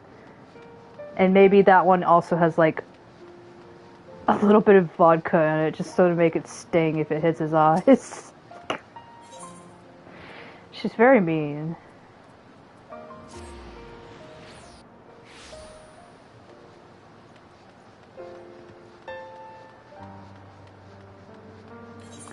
What do they say these herbs even are? This nameless flora has a pleasant enough scent to suggest that it's most likely not poisonous. It looks like we've been handed lavender, and I want Yorva to be like, oh boy, picking up some herbs, and then, like, it's lavender, and she was like, oh. I was expecting, you know, like, grass, you know? They're like, I don't catch your meaning. Gabriel's like, well, you gonna hand them over or not? Like, it's like, Jesus, stop smelling me. He's like, do you know how much my patrons stink around here? Ah, this ought to do it. With a few other spices, I can make it just like she used to. He's like, this is my special lavender rolled up special cigarette. There are a few things which stir the hearts of men, like a sip of mulled wine. Share a glass with the right people, and who knows what story they'll share. Yorva's like, right, yeah, mulled wine, yeah. Yeah. Yorva at this point is like, I miss the Scions ever since they've left us. We haven't had the good stuff.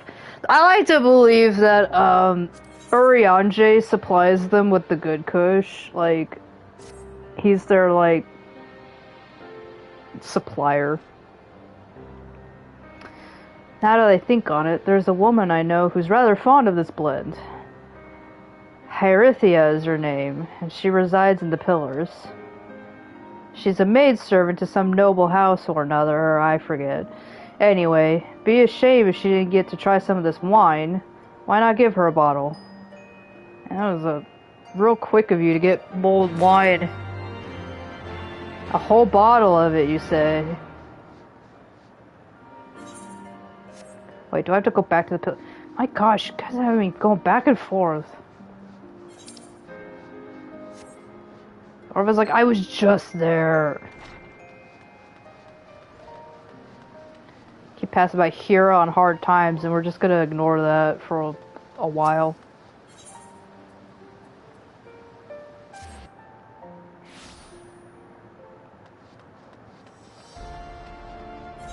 Season up? No, down the street.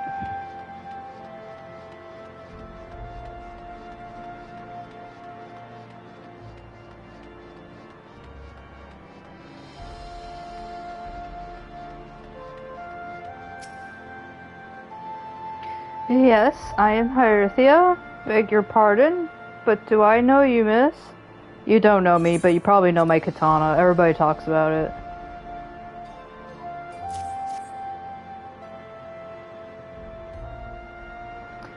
I know this smell. This is the wine that girl used to prepare. Her special recipe.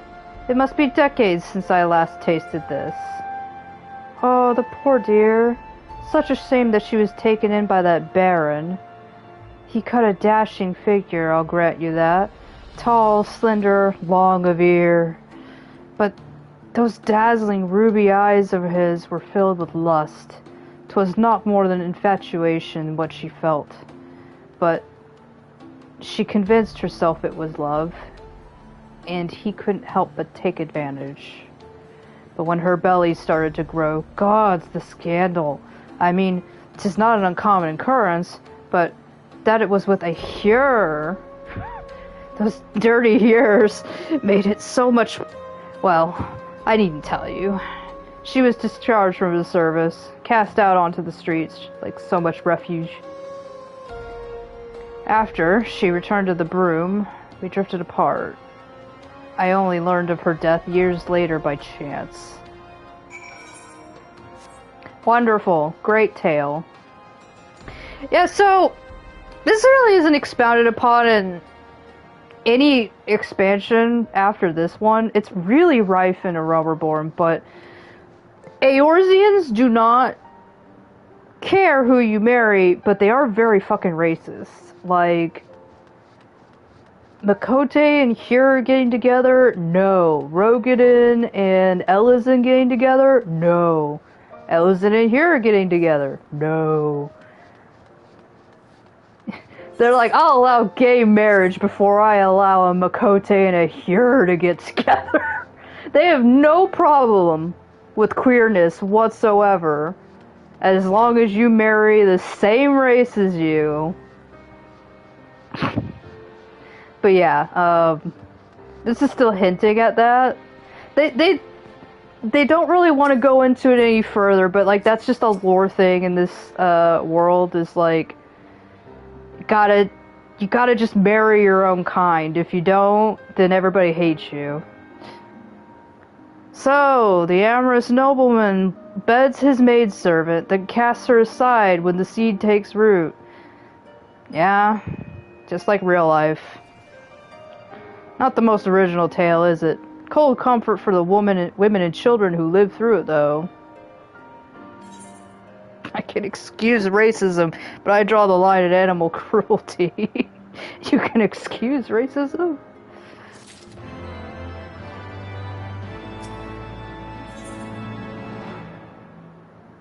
I like to believe that, you know, opinions are changing, but I don't know. It seems like in other places we visit, like Tuliolal or Razadhan, people are a little less, they're like, yeah, so what if that Al-Ra and that Elizan get together, it's whatever. But like in A Realm Reborn in this game, you can find a lot of little dialogue pieces that are like, people are like, oh god, like, why would a Lalafell marry a Makote? That just doesn't make sense. Even the Pentient can appreciate wine from time to time. Take Geraldo. His name is Gerald, but we're gonna make it Fred. Geraldo, for example. Surely you've heard of him, no? He's a monk who offers succor to the poorest of the poor in the Broom. A man of many vows, but none which prohibit spirituous beverages. I mean, why be a monk if you can't get drunk off the, you know, ceremonial wine? If ever there was a man who deserved a drink, it'd be him. Alright.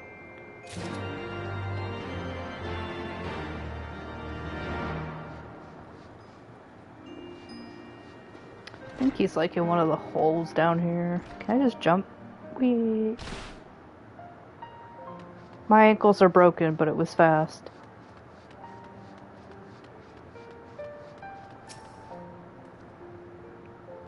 Almighty's blessings be upon you, miss. A gift? For me? For me?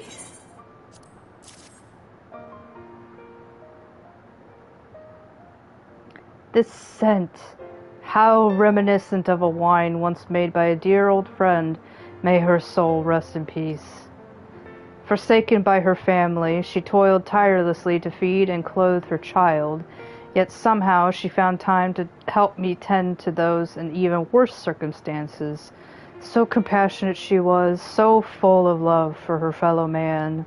And yet, she still chose dickwads for partners.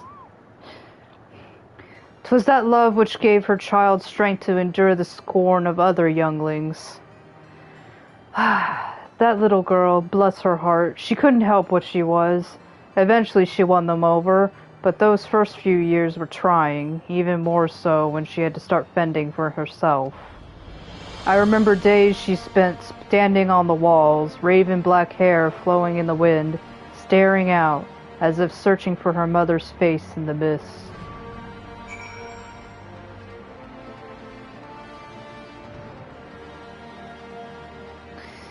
I love when the music changed. It's daytime now, blare the horns!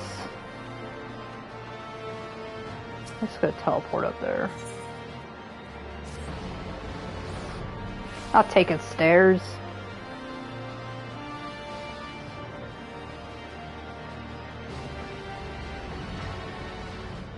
Up. She was a remarkable woman, Yorva. After everything she was forced to endure, she still remained hopeful for the future, for her daughter's future. Y'all are being so cryptic. Some bonds are thicker than blood, but blood still defines us, and divides us in the end. It's the legacy of our parents, Yorva, and we can't escape it, no matter how hard we try. Have you tried not forming a society that's based on blood ties? So the mongrel and her pups chose to embrace theirs, to proclaim it to all and sundry. If you can understand that, then maybe you could find her on your own. Yorva's like, I'm just going to start shouting mongrel in the streets now, I guess.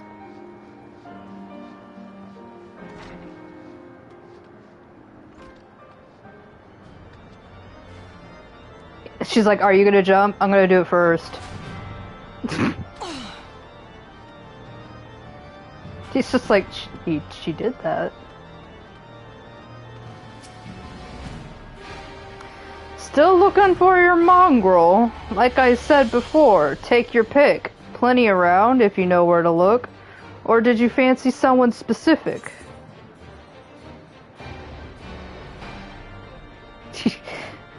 Literally just looking for a mongrel with ruby red eyes and raven black hair. Oh, someone's got unusual tastes. Afraid I can't help you though. Won't, rather. It's bloody obvious you ain't of the broom. Did you think I'd just tell you just 'cause you asked nicely? I was like, well, I tried.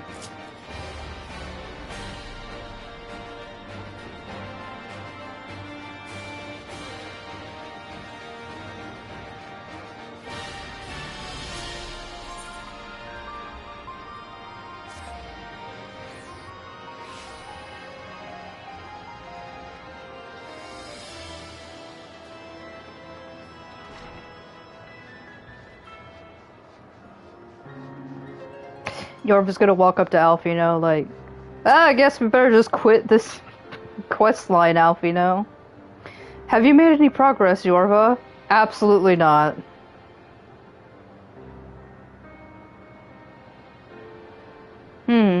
So our mongrel was born of an Elysian nobleman and a Huron maidservant. Granted, it is no location, but it is far more information than we had before. Yes. Now that her striking features are known to us, mayhap we only need remain vigilant. Maybe we just, like, people watch for a while. I don't know.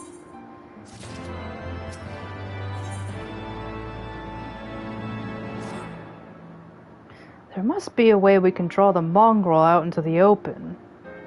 Mayhap we should discuss this with Tataru.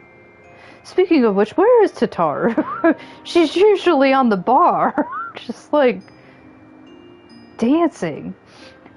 Let's find her. Oh wait. Oh, confound it. She went below to make inquiries on her own, didn't she?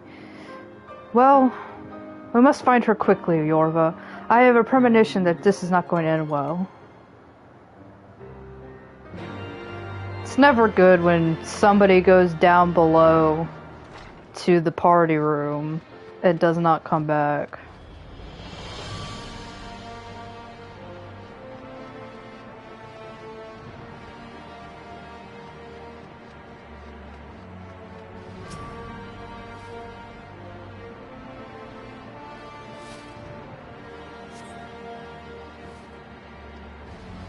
There's no sign of Tataru. What about over here?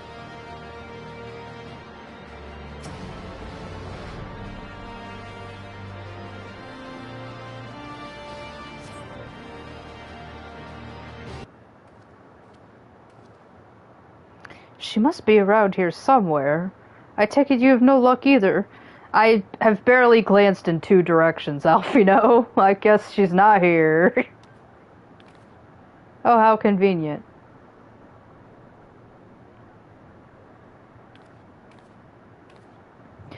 Ah, I'm sorry. Forget I said anything. Wait, down there. Isn't that Tataru? Those men are chasing her. Quickly, Yorva, after them. Yorva's like, I got my katana.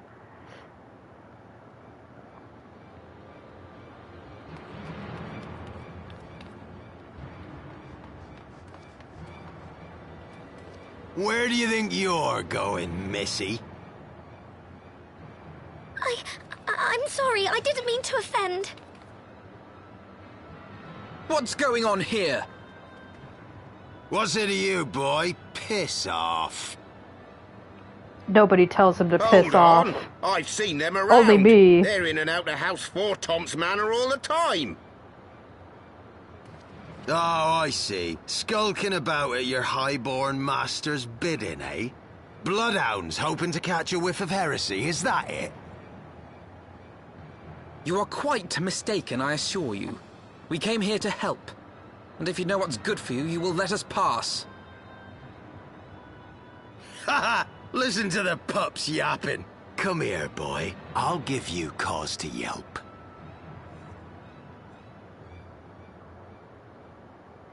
Enough! Leave threatening women and children to our betters. We don't have the knack.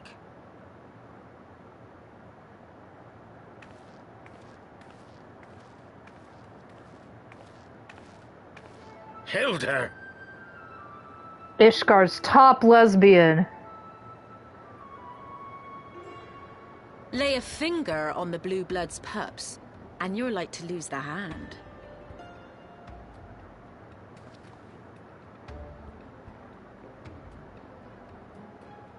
And often I get called on by glorious heroes like yourself. So tell me, what have I done to deserve you?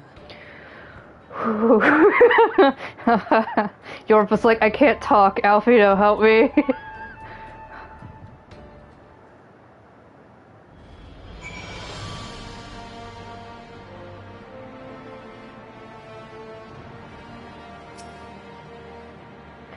Before you start, let's go somewhere a bit more private, eh?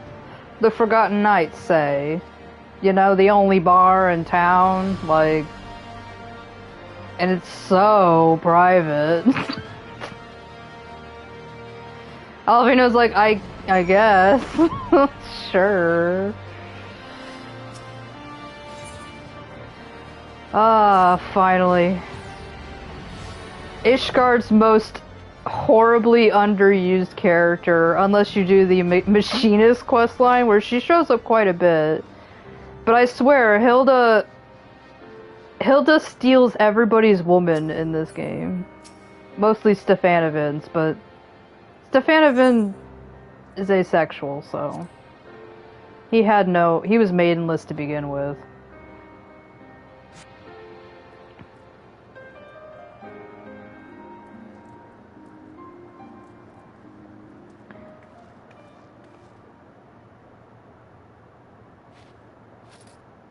She's like, please leave. Gibron's like, I would do anything for you. Let's go. Hello, everyone. Let's go play blackjack with all this money I have. And they're like, alright, blackjack it is.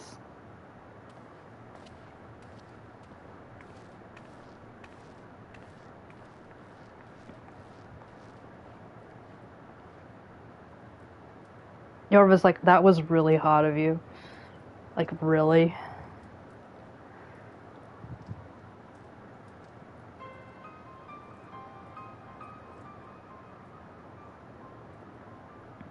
So, while you're on your way to kill Nidhogg, you stumbled on some dirty secrets that the Holy See has been hiding for centuries. Eh? What are they on about? The high houses. And what makes a nobleman so bleeding noble? They trace their blood back to King Thordan and his Knights 12, the founders of Ishgard. But our friends here reckon we're all descended from the heroes of Eld. Highborn and lowborn alike. It's like it's all fake and made up. And so Sir Emmerich, Lord Commander of the Temple Knights, has gone to ask the Archbishop if he wouldn't mind letting everyone know. I'm sure it's going swimmingly. Is he simple? The old bastard will have him executed for heresy. Well, seems to me that's what the good sir wants. Seems he thinks a noble sacrifice will serve to prove his claims. We cannot stand idly by and allow Sir Emmerich to do this. Ishgard has need of him. Alfino's like, I don't like martyrs. Look, you've a good heart, I can see that. Willing to risk your neck for someone else even when his troubles ain't yours. But what's this got to do with me? If Sir Emmerich is imprisoned in the vault, we will need all the help we can muster to breach their defenses and rescue him.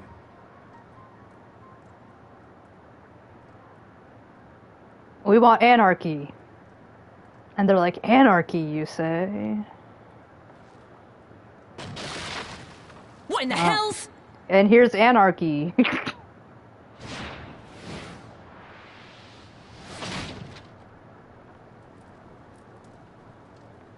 Missed that guy already. Ah, the unmistakable scent of heresy.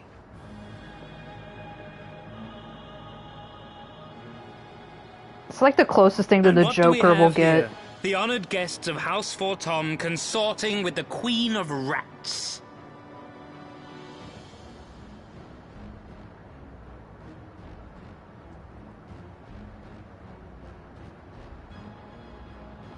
Ooh, plotting insurrection, I shouldn't wonder.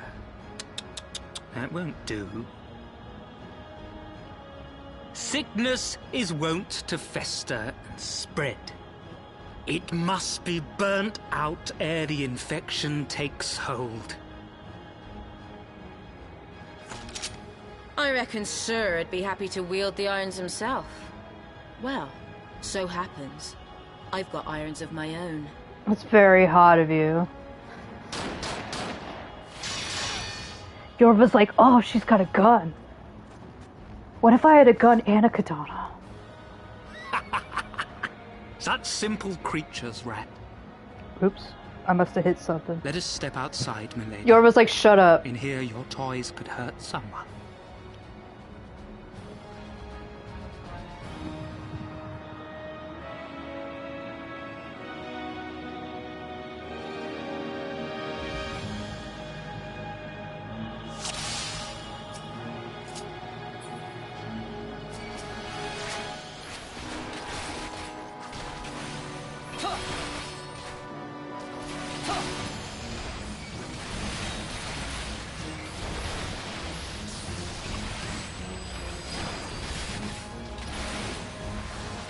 Right there!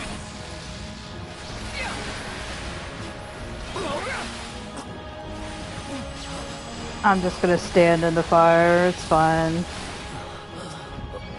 Don't know how to do it otherwise, I'm melee. No, not Simple Banneret.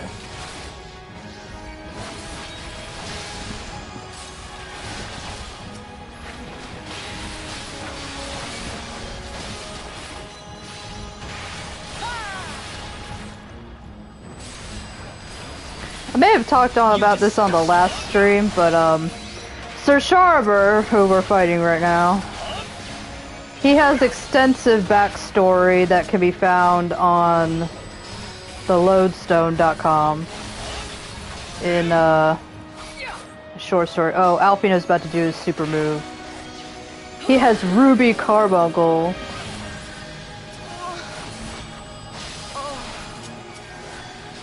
I think he was supposed to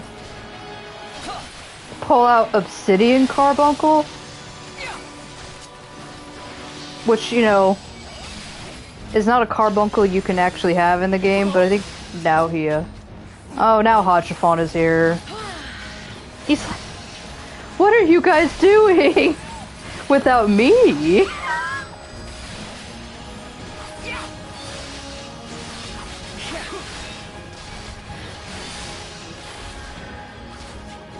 Bear witness!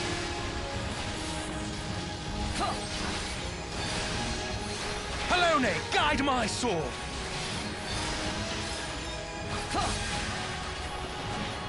But yeah, Sharber has a lot written about him that actually doesn't appear in the game. I'm gonna get this guy. Alfino, are you having problems? Filthy rats! And there was a lot on the Heavensward that was written, but they ran out of time to include it in this game. These were still the days where they were working on less of a budget than they have now. But,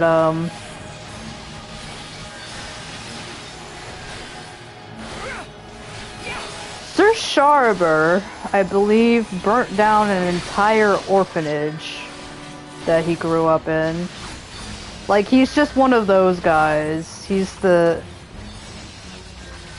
I think even his parents mysteriously died in a fire. It's really weird how this guy who wields a lot of fire, people around him mysteriously burn up in fires. Like, I can't imagine. This guy's just so unlucky that people There's no burn. denying your gifts. A well-deserved reputation indeed. I also don't know why he chooses that particular lip gloss, but, you know, he's unhinged. Enough! She's like, enough, and that color isn't yours. It's so... makes you look ashy. It's like, how did he do that? He like backflipped several times. Can you believe that Sir killed his parents? Killed his parents? Nay, 'tis we who are lucky. Had we fought on, 'twas but a matter of time before our conflict claimed the life of an innocent bystander.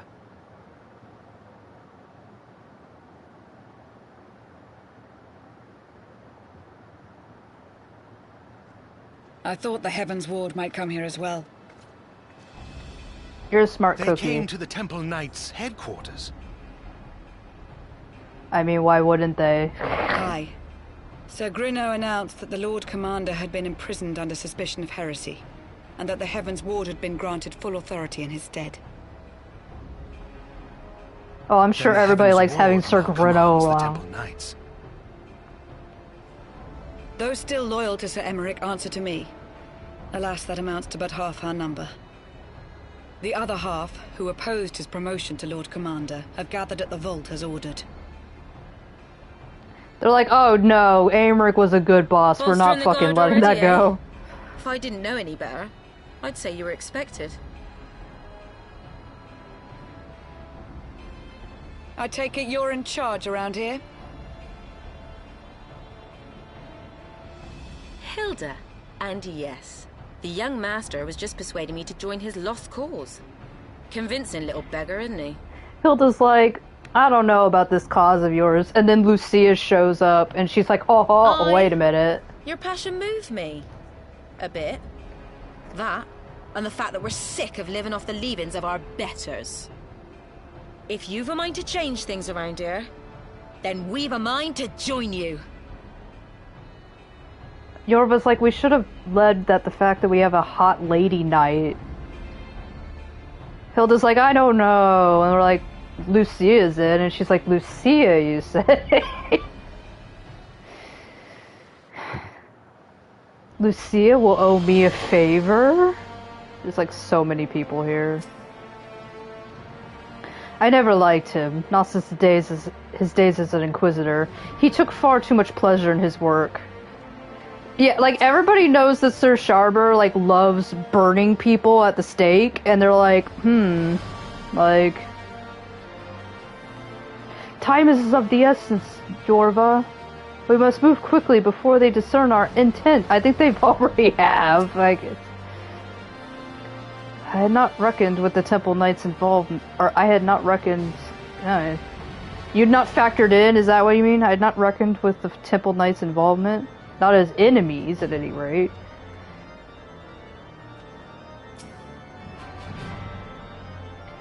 First Sir Grinno and Sir Paul Crane, and now this Sir Sharber character. I heard he killed his parents. I mean, it makes you wonder, doesn't it? Are all the Knights of the Heavensward this bad? They can't all be final bosses, can they? Bugger me if you ain't everything they say. Shouldn't call me beggarly fellow, should be called me bugger fellow. how in the hell did you do that thing with the other thing? Yorva's like, oh, you just take this out and, you know, just... That's how you do it. Ho ho ho! You didn't half give that highborn scum what for. That was a sight for sore eyes, that was. They're like, oh, you beat up highborn people? We like you. Let me guess. You're wondering why I chose the mongrel, right? Yorva's like, actually, I'm thinking about rescuing Sir Aymeric. I didn't care. Because it's what I am. And I'm not ashamed of it. Not anymore. Besides, even my pure-blood pups have more in common with me than the lords and ladies up on high. None of them are well-bred. Hell, some of their mothers were cast out after a spot of fun, same as mine. Story as old as time, and once we're sick of hearing, which is why we took up arms. Y'all have got to stop making this about...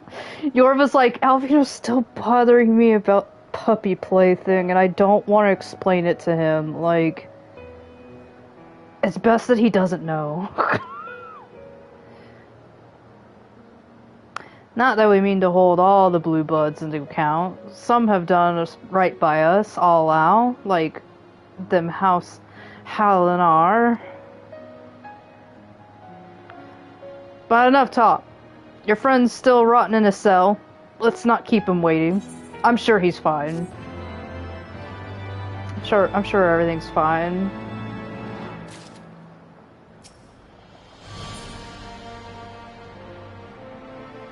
I love this quest. It's everybody's favorite quest. We've been working in secret to undermine the Holy See and the High Houses. That much I'll acknowledge. We like anarchy. But this nonsense about us throwing wide the gates, especially when you need to throw wide the gates for Shadowbringers, for the heretics, is just that. Nonsense. If not you, then who? We just thought, you know, since you're the anarchist that you did it. And she's like, hey, we like anarchy, but we don't do everything that's anarchy. You Temple Knights, of course. Reckoned it was your beloved Sir Aymric's doing at first, but I heard how he lost his head. Then I heard how he lost his head. My next best guess would be the Heavensward. Can you believe it? The Heavensward? Letting in heretics on purpose? That way they'd have the perfect excuse to go door to door through the broom, slaughter the heretics and their sympathizers in one fell swoop. But the Heavensward scheme did not account for Lady Iceheart's intervention, and so they'd been forced to improvise. This is exactly what these politicians would do. A fine bloody mess, ain't it? But the die is cast, so what's the plan? You know... Did you hear, sir? Let the heretics in, let the heretics in. You know, reading this dialogue in 2026, hearing about how the Heavensward, let the, heretics in so that they could have an excuse to go inside people's houses and get heretics out. The Heavensward's just ice. Like, it's ice. They're all ice. Fine bloody mess, ain't it? Fuck ice. But the die is cast, so what's the plan? You see, it's like, I also don't like that it's icy around here, but I don't know how that has to do with anything. We must divert the attention of the high houses away from the city, and to do that, we need the cooperation of your allies in service. The new Scion quote is now just fuck ice, like... You know full well if the Scions existed in our world, like, can you imagine Warrior, getting isekai'd here? They'd be like... Ice is summoning a primal!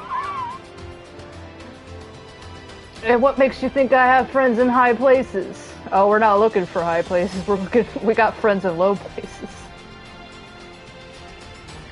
You would be fools not to, given your goals. Lowborn knights are ideal recruits.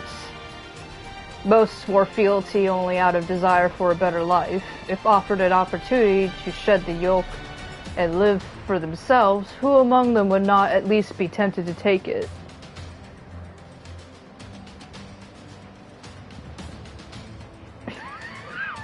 That's so many primes.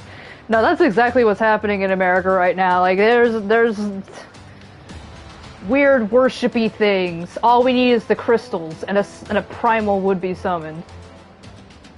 And fear-mongering, that's exactly what the Ascians do. Rare is the man eager to die for a cause he does not hold dear, but it need not come to that this day. If they and their fellow knights are deployed afield to deal with a new threat, a massing of heretics, for example, then they will be unable to join in the defense of the vaults. Huh. Spread false rumors of an attack to get him out of harm's way, you mean? The city will not soon forget that the heretics' last assaults. It literally happened like yesterday. If the high houses believe another attack is imminent, they will have no choice but to act. Can it be done? Can we trick them into leaving Ishgard? Aye. Can we keep them out for long? Not bloody likely.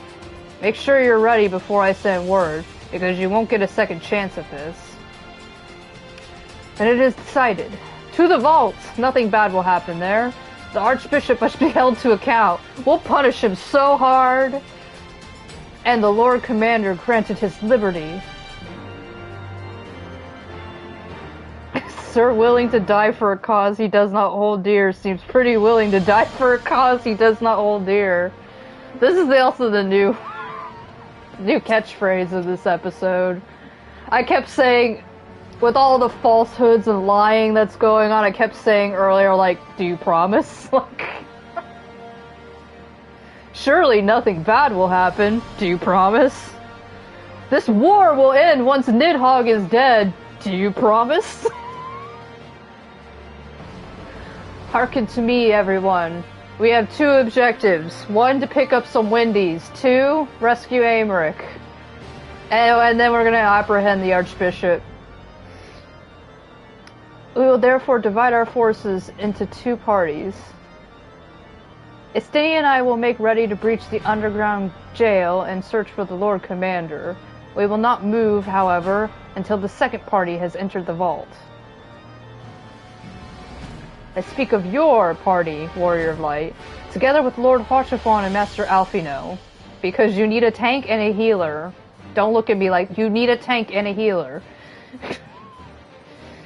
For this plan to succeed, you will need to fight your way into the highest levels of the vault, even onto the Archbishop's private chambers. When the Heavensward realize what you intend, they will fly to their master's side, leaving only a token force to guard the jail. The Temple Knights loyal to our cause have already secured the entrance to the vault. Once you are within, they will signal to us. If all goes to plan, we shall rejoin you with Sir Aymeric and confront the Archbishop together, and nothing bad will happen. Is everyone clear as to their duties? Then let us do what needs to be done.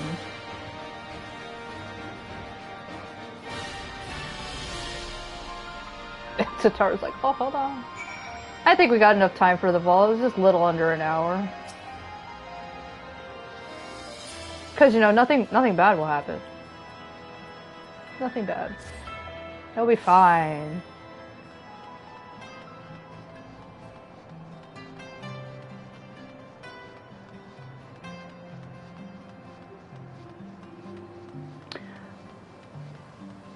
So this will be... I have not done the vault with NPCs. I pretty much did up to the Aerie with another character. But I have not done this dungeon solo, so this will be great. The others are in position, Mistress Yorva. No matter how many times I do this dungeon, I'm just like, I don't want to do this. I will send word once you and your party have entered. Alright, I get Temple Banneret, because we have a tank and a healer, but we're missing one DPS. Temple Banneret! He's back! Alright,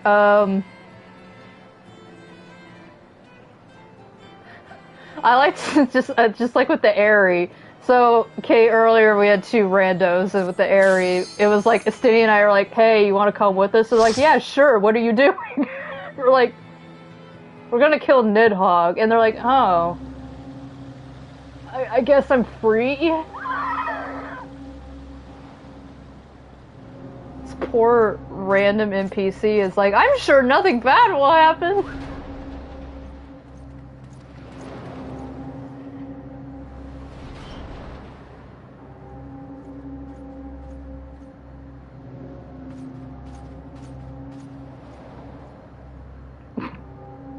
I love this party.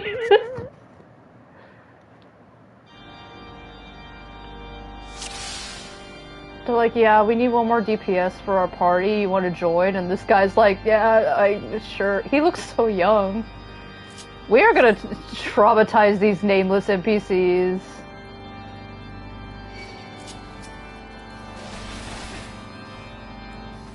I still think the Aerie is still worse, where you just... 2 random nameless NPCs, and Estinian's like, you too. You want to go kill Nidhogg? And they're like, the whole reason we're at war, we're gonna kill Nidhogg? And he's like, yeah, we're gonna go kill Nidhogg. Are you in or not? And they're like,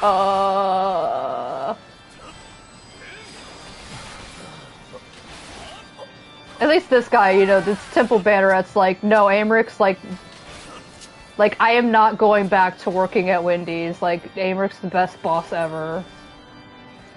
If I had a very good boss that was fair to me, I would do this dungeon. Like, we're gonna go rescue Sir Aymric. He's like, oh, hell, you don't even have to ask me twice.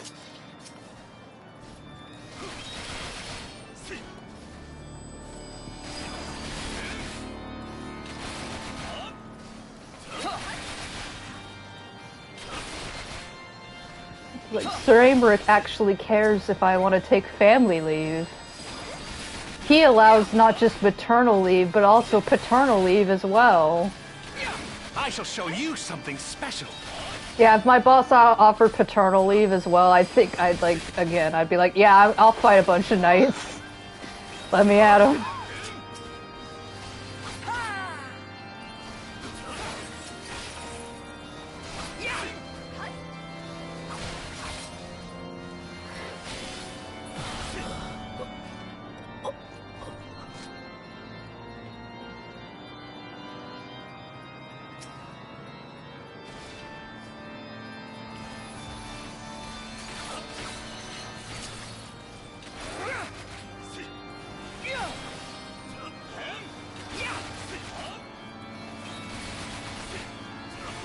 Oh, you know what? Was there a level 56 quest I was supposed to do for Samurai? Let me see. Yeah, good job, Potchpot. You're doing so well. I shall show you something special. That's what he says in the bedroom. I think none of my moves are locked behind a quest, so I'll be fine.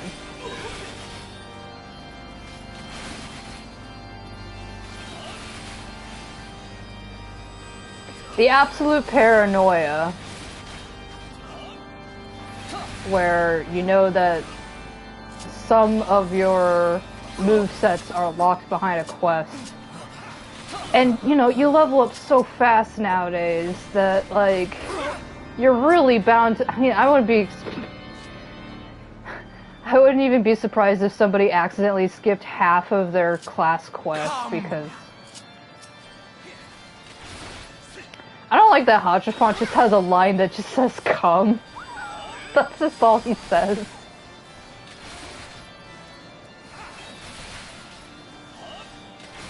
Have at thee!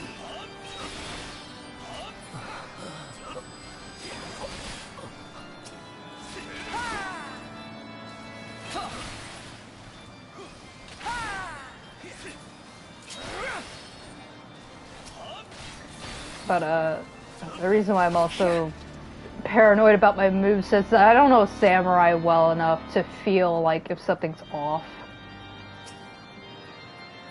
Sir Adafel.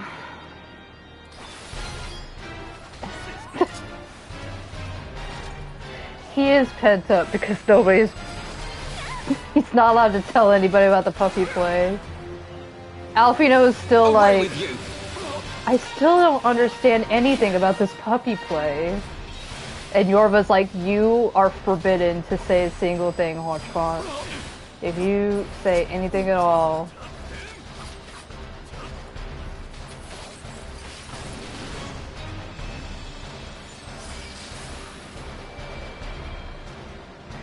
So this is Sir Adafel. I shall show you something special.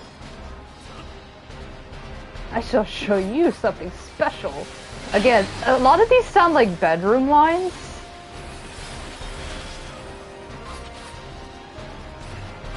Did they just take cut content from Warrior of Light's room and... Oh, he did that to Alfina. I feel bad. I'm so used to that slam move being done on, like, Warriors of Light. But seeing it done on Alfino, I'm like, no, I'm gonna kill you harder now. Oh no, Temple Banneret. Oh, that barely hurt him.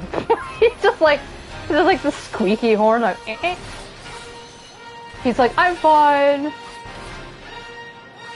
I think that Warrior of Light's like, I remember the vault so thoroughly in our help with Temple Banneret, and they're like, he had a name, you know, and they're like, I cannot remember. Alright, this is what he did to Alfino earlier. It's okay when you do it to me, but you can't do it to Alfino. That feels too bad. Focus. Release. I shall show you something special. Have at thee.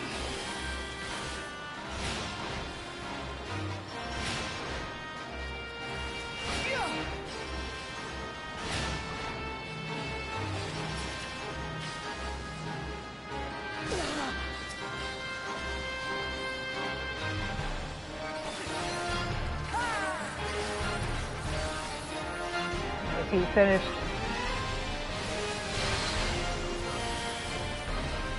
I shall show you something special. He gets shrunk down to just a little guy.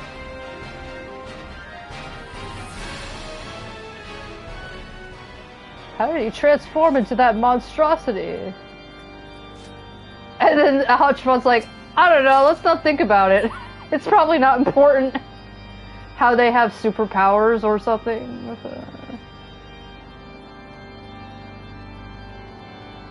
Yeah, there's lore on Adafel too. I can't recall off the top of my head.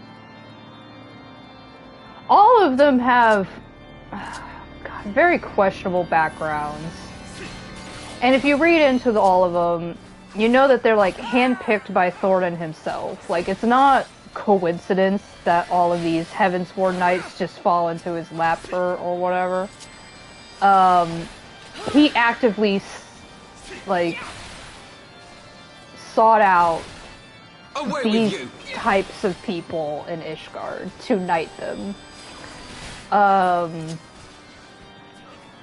And it just shows that, like, preemptively Thorin was looking for kind of nefarious characters. Pretty much people that, under his employment, wouldn't feel bad about doing dirty shit in politics. And unknown if other archbishops of the past did the same thing. Can be maybe assumed that yes, all of the archbishops of Ishgard chose nefarious characters to, you know, execute various horrible plots, but maybe I'm going to just say Thorin was the worst of them. You gotta stop doing this! He hired Sir War Crimes Against Humanity on the spot. I'm gonna start renaming the Heavensward. Sir War Crimes, I think, might belong to, I don't know, maybe Zephyrin, I'm not sure. I'm convinced maybe Sir Greno, I'm not sure.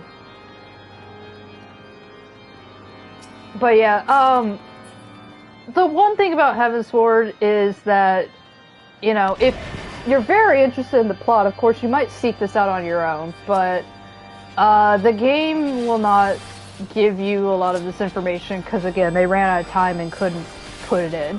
The good news is that, like, they still preserved all that information in various lore stories, in Encyclopedia Eorzea. There's a lot of details about the Heavensward in there. And definitely in the short stories where it goes into more of the details of how each Heavensward kind of was approached by Thornton and asked to join the League of Super Evildoers. I mean, Sharber's was especially heinous because, like I said before, it's really mysterious how people burn to a crisp around him. His predecessor, there were other knights in the Heavensward. And I should say, his predecessor does probably prove... Also, this is the most foreboding scene in all of fucking Heavensward. Like, this field full of poppies. It always sticks with me. The artistry behind that, it never fails to really impress me, but, and then the music also kind of slows down to a creepier... Everything's kind of tinged in orange, red, you know, like, you know you're about to enter. This is the point in Heavensward where you thought you were done with all of the dark parts of this game. Right here, I would pinpoint where you enter and there's these fields of poppies is the turning point where you know that you are entering the darkest points of Heavensward, and it is not going to get brighter from here on out. Like, you are going to be stuck in a hell, in a whirlwind of hell for a very long time after this, because it doesn't stop, not even like when Stormblood even happens. But anyways, back to the Heavensward.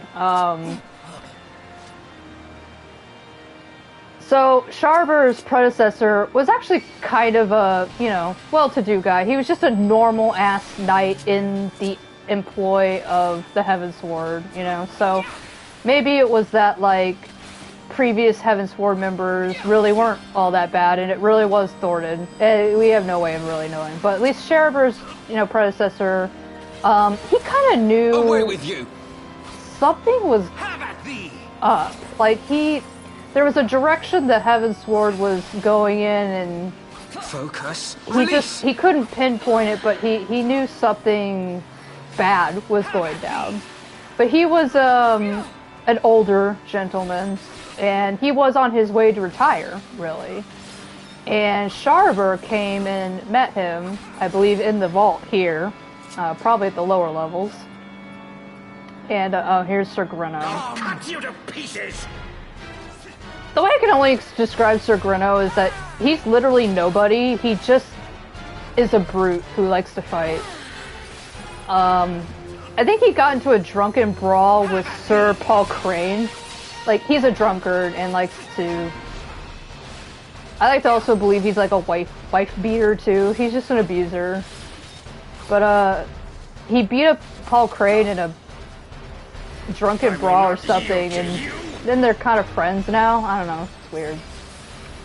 But anyways, Sharber met with his predecessor in here, and mysteriously, I cannot believe this happened, but his predecessor disappeared. Nobody knows where he went. But, you know, he was up for retirement, so maybe he just left to enjoy his wonderful retirement, guys. Like, right after Sharber, you know, met with him.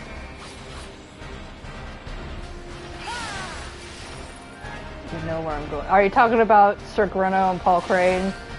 Do I have news for you? You can go on to www.ourtribeofourown.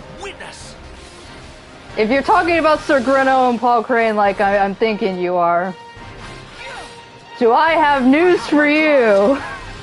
Down with you! I shall show you something special. Because yes,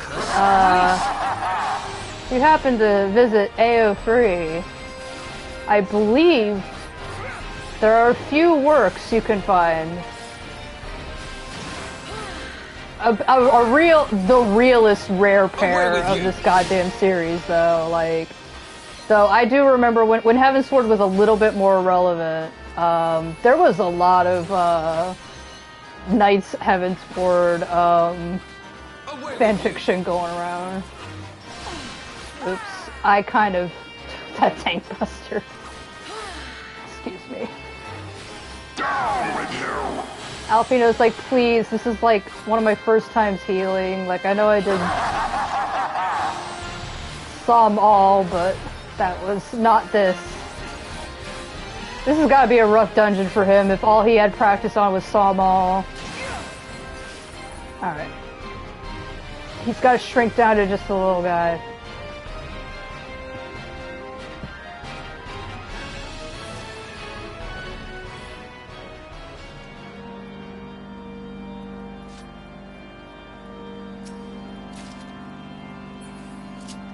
Oh yeah, have I had... Oh, I have a lot of new stuff. Oh god.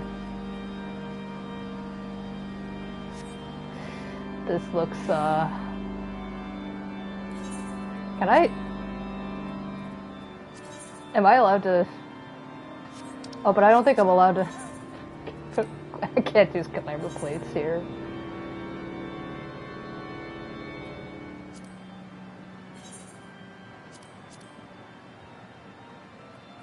What is that?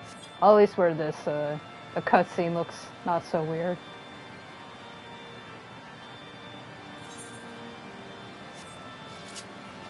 I've already done most of this dungeon with lower level gear, it doesn't matter.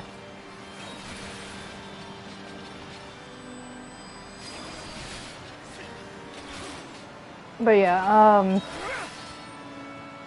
back in the day, before, you know, other works were released to us, there was a lot about the Heavensward we didn't know. We did get the short stories released to us over time. One thing I do love about patches and stuff in this game, they'll do short story releases here and there, and it's like a little treat to have as you're waiting for more story to be released. And oftentimes these are really good short stories that go into the details of some of these characters. Nothing that's terribly important, except like when it came to stuff about the Heavensward. Like, if you just play the base game, you're gonna know little to nothing about them, other than the fact that these guys are not good and are evil. And sometimes maybe, you know, that's all the information you need. It's just like, hey, these guys bad. But a lot of little bits of the information about the Heavensward kind of go into the reasons behind why they did all the stuff that they did. And man, I do wish for a world where they were able to implement all of that, you know, hard worked for lore that they put into this. But I can also, looking back at this game, I'm like, I don't know where you fit it all, because this game, like, is already, like, chock full of information in it. And at the end of the day, when, you know, you're fighting up against bad guys, it's like, I don't know, doesn't matter why they're bad, they're hurting people. Always pick up this thing. Hotchafount says he cannot be much farther, mostly because nothing is above. This is like it. This is the final level. Like, you don't think he could be floating up in the sky, could you? The atmosphere. It's always sunset around here, right? Yeah. I'm like, that can't be sunrise. So... Away with you! again, this has to come with a lot of foresight. This sunset right here, it's kind of indicative to the rest of the series. Like, we are going to enter a period. A Realm Reborn was our dawn, where we started over here in the east, and it's around this point in Heavensward that the sun is setting.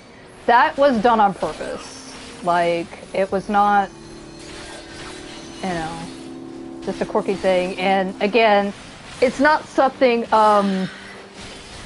you'll realize if you just go through this the first time, but everything from this point onwards, the sun has set and we are about to enter the night.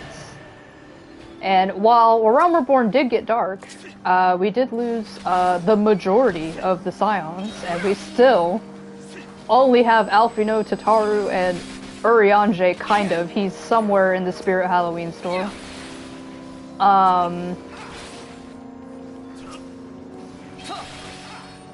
We are no longer going to be in our period where the sun has risen and it is daytime.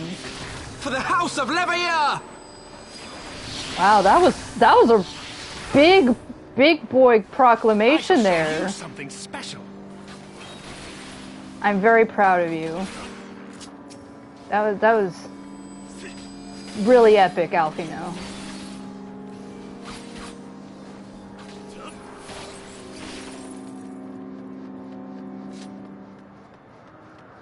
But yeah, looking at the visuals of the vault, like, everybody talks about the vault for one reason, which we're about to come up on, but the vault has very significant symbolism to the overarching story of not just Heavensward, but the story of Warrior of Light. So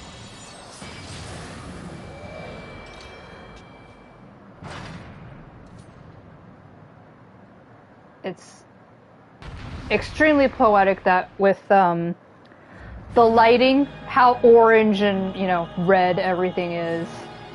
He means to escape by airship. Yeah, he's big. Filthy rats! The true power the Heavensward has is the option to bigginize. But, so the orange hues, the red lighting, like, this is the last glimpse of daylight, metaphorically, Warrior of Light will be seeing for a long time, as far as narrative-wise in the story. And, a lot of motifs afterwards will symbolize I have my pride. Night, nighttime, shadow, darkness. I should say, I guess Stormblood also follows these same motifs, so maybe I am getting ahead of myself. I'm just pointing out that this is the first time you'll begin seeing a lot of motifs that have to do with sunsets. Stormblood itself is also one giant expansion that is dedicated to the sunset. So we still got a bit of this to go. It's gonna be one really long sunset. And now the final curtain. Oh, I'm sure it'll be very, very final. Focus. Release! Oh, I'm not doing it right. Gotta do Gecko. Jinpu to Gecko.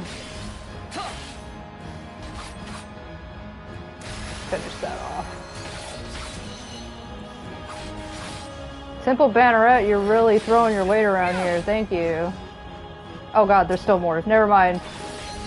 Thought you finished off these two. I shall show you something special. This shall be a mercy. Oh god. Please tell me we didn't... Okay. You disgust me. Oh my god. We almost failed that check. Back in the day, that would have maybe killed us. Sickness must be purged.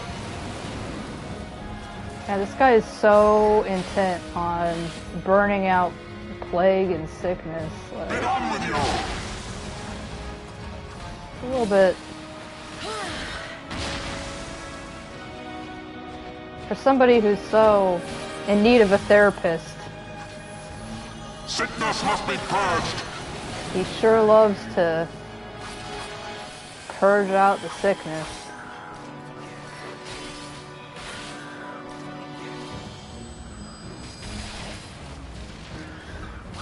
I think we might do LB2, unlike with Nidhogg. Wasn't able to LB2 Nidhogg, but I can probably do that with him. Sickness must be purged! Gotta be careful of these guys. So, one thing that would kill a lot of people is these horse pieces. Which, you know, the chess motifs is not lost on me. There's just a lot going on in this fight. I have my pride. And I have LB. Sickness must be purged! This is definitely a tough fight when you're doing it for the first time. You gotta watch out for those chains, you got chess pieces flying at you, and then he's got orange AoEs on the ground in an already orange arena.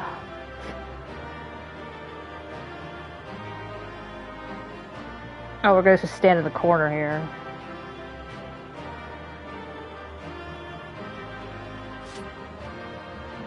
Are you alright, my friends? He would have loved to learn about penicillin, yeah. I didn't catch what Alfino said. Right here. Are you gonna say it again?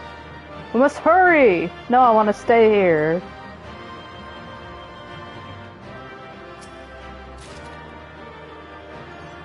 Oh, I got the unicorn! Okay, cool. Yorva's like, there's a little unicorn in here! They're like, Yorva, the Archbishop's getting away. Our power! How can this be? God favors me. Fall back!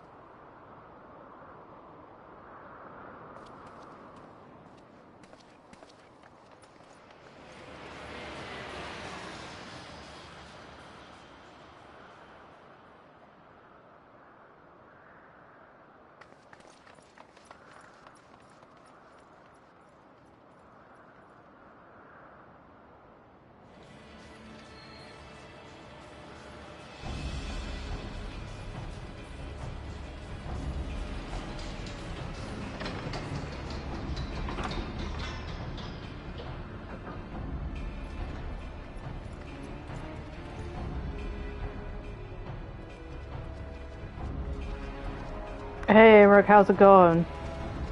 You look fine. Father, please! I want chicken nuggets. For a mercy, we were not too late. He's just got some cracked ribs, that's fine. Why must you do this, Father? Nidhogg is fallen. There is no need for further deception. Now is the time to renounce the lies which led us down this path. To start anew!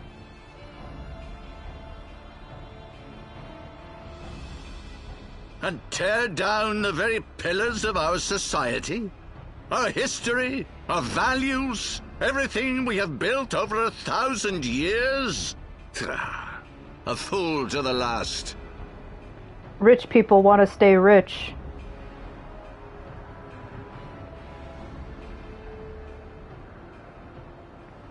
Let's bomb rush him. This will be a great idea.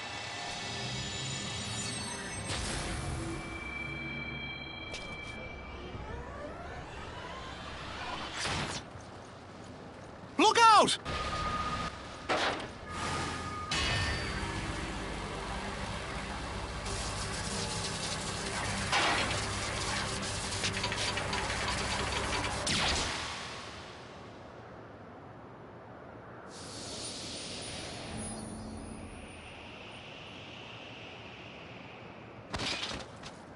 And this is where Square Enix is like, okay, this is the last time you can show any blood any more than this.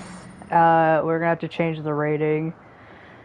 And they're like, alright, We wasted too much blood on Nidhogg's fight. Azizla awaits. Such a cold-hearted bitch. Like, it's just gotta do a little bit of blood. No more than that. If this was Call of Duty, you would just be like bleeding out on the ground. Just.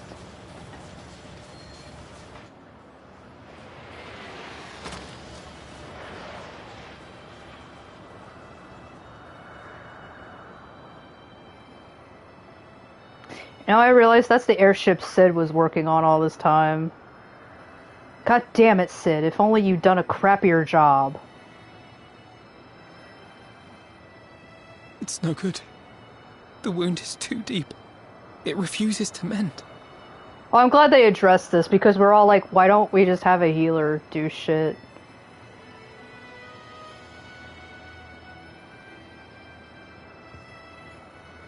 This is a new tweak to the scene.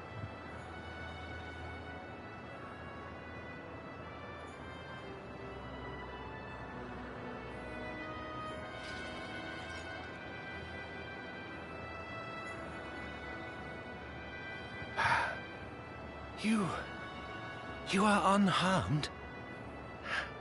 Forgive me. I could not bear the thought of...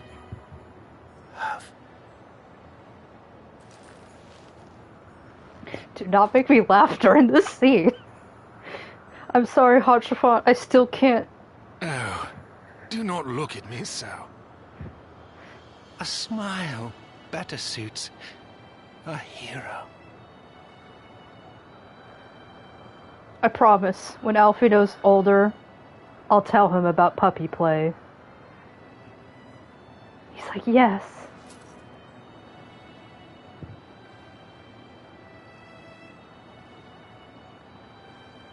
His final moments, he was at peace. Knowing that we'll talk about all the kink that we wanted.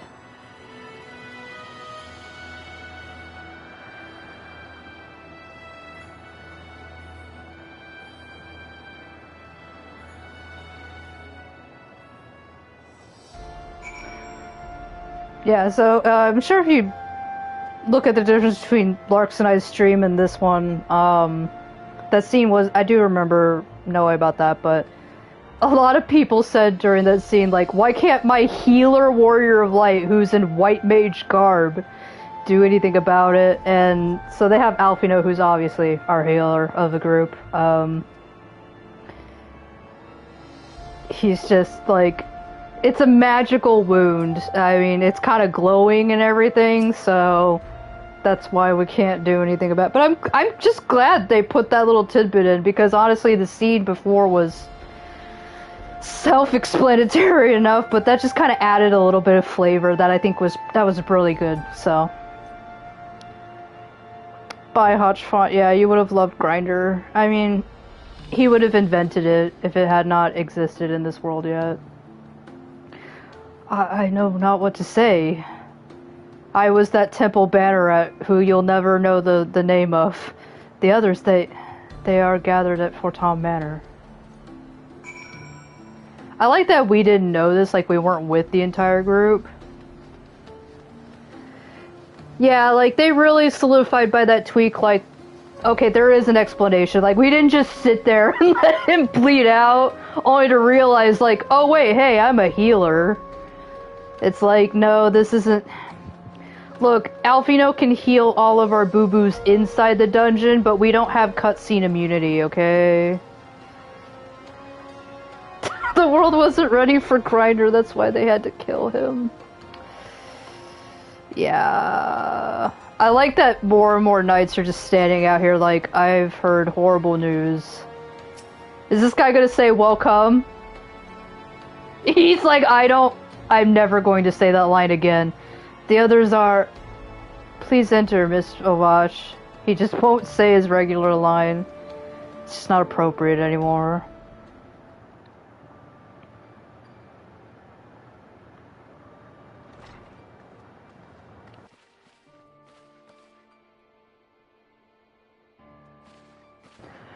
I always have a hard time with this scene. I'm already... Please. all I have to see is Lord Edmont, and I'm just like... A knight lives to serve, to protect, to sacrifice. There is no greater calling.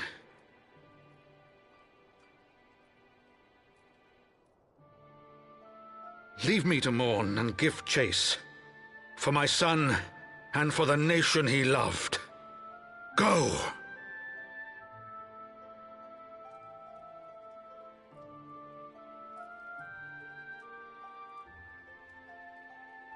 His sacrifice shall not be forgotten. My son.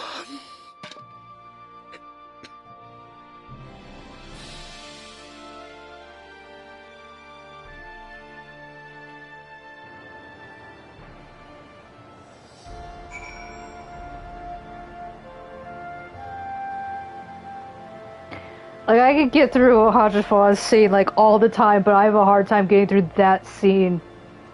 Every single damn time! I've probably seen that scene 5 times now. That scene makes me cry harder than Hodgepodge actually dying in front of me. Alright. Alvino, don't make me speak. I could not stand there in silence, but...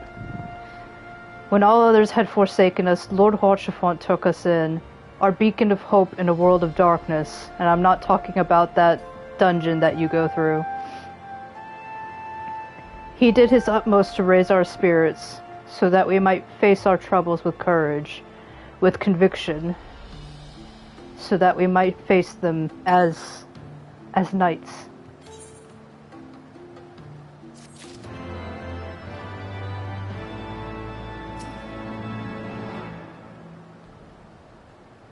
Alright, just well. Well, actually, there's gonna be cutscenes in that. And I only have like 3 more minutes, maybe. Yeah, you wanna leave off on that fucking bummer? Typically is how it is. So, yeah, Lord Edmont's voice actor, and I forgot his name, and it's a shame because, his voice actor is no longer with us. I think he passed somewhere right when Endwalker was released. I mean, he wasn't really voicing for the character anymore, but he did a heartbreaking performance right there in that cutscene, and I guess it just doesn't matter how many times I view it, it's just sad the way Lord Edmont breaks down like that. But yeah, Edmont has not had spoken lines, maybe since Stormblood. He technically had a line in, Endwalker. Edmont has a line in Endwalker, but I believe it's reused from this game. Because I believe the voice actor had passed by the time Endwalker had been released. So kinda, if you know that information when you're in Endwalker and you hear that line, it kinda hits you because you know, like, his voice actor is no longer here. So, like... But,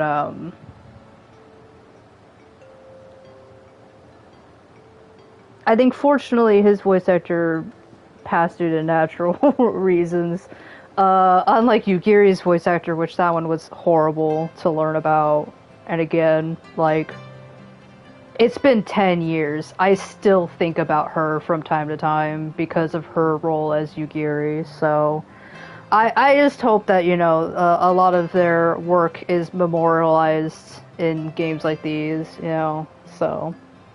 Anyways, we're gonna talk with, Aymeric, which I believe this is the conversation where he just kind of goes, I think my father needs to die. And we're like, yeah, I agree. Like, Aymeric's a real one. He's just like, yeah, no more games. We're just not going to... We're not going to parlay with him. He's just gonna die. So... You know, I come to realize that on my main hotbar I have the psych emote, like, just... That's part of my rotation, is psych. I've been doing this for 6 episodes, and I'm like, oh yeah, psych is still on there. I think I did that for a quest, I just put it on my hotbar. It's not been taking up anything, but I need to get rid of that soon. Alright, so thank you very much for joining this stream. I will see you on Tuesday of next week, and then, well, same time, like, Tuesday, Thursdays. Gonna keep it up. I was actually remarking at the beginning of this stream, like, wow, we're starting to build up lots of videos on this channel, you know, it's looking really good, so. Anyways, good night.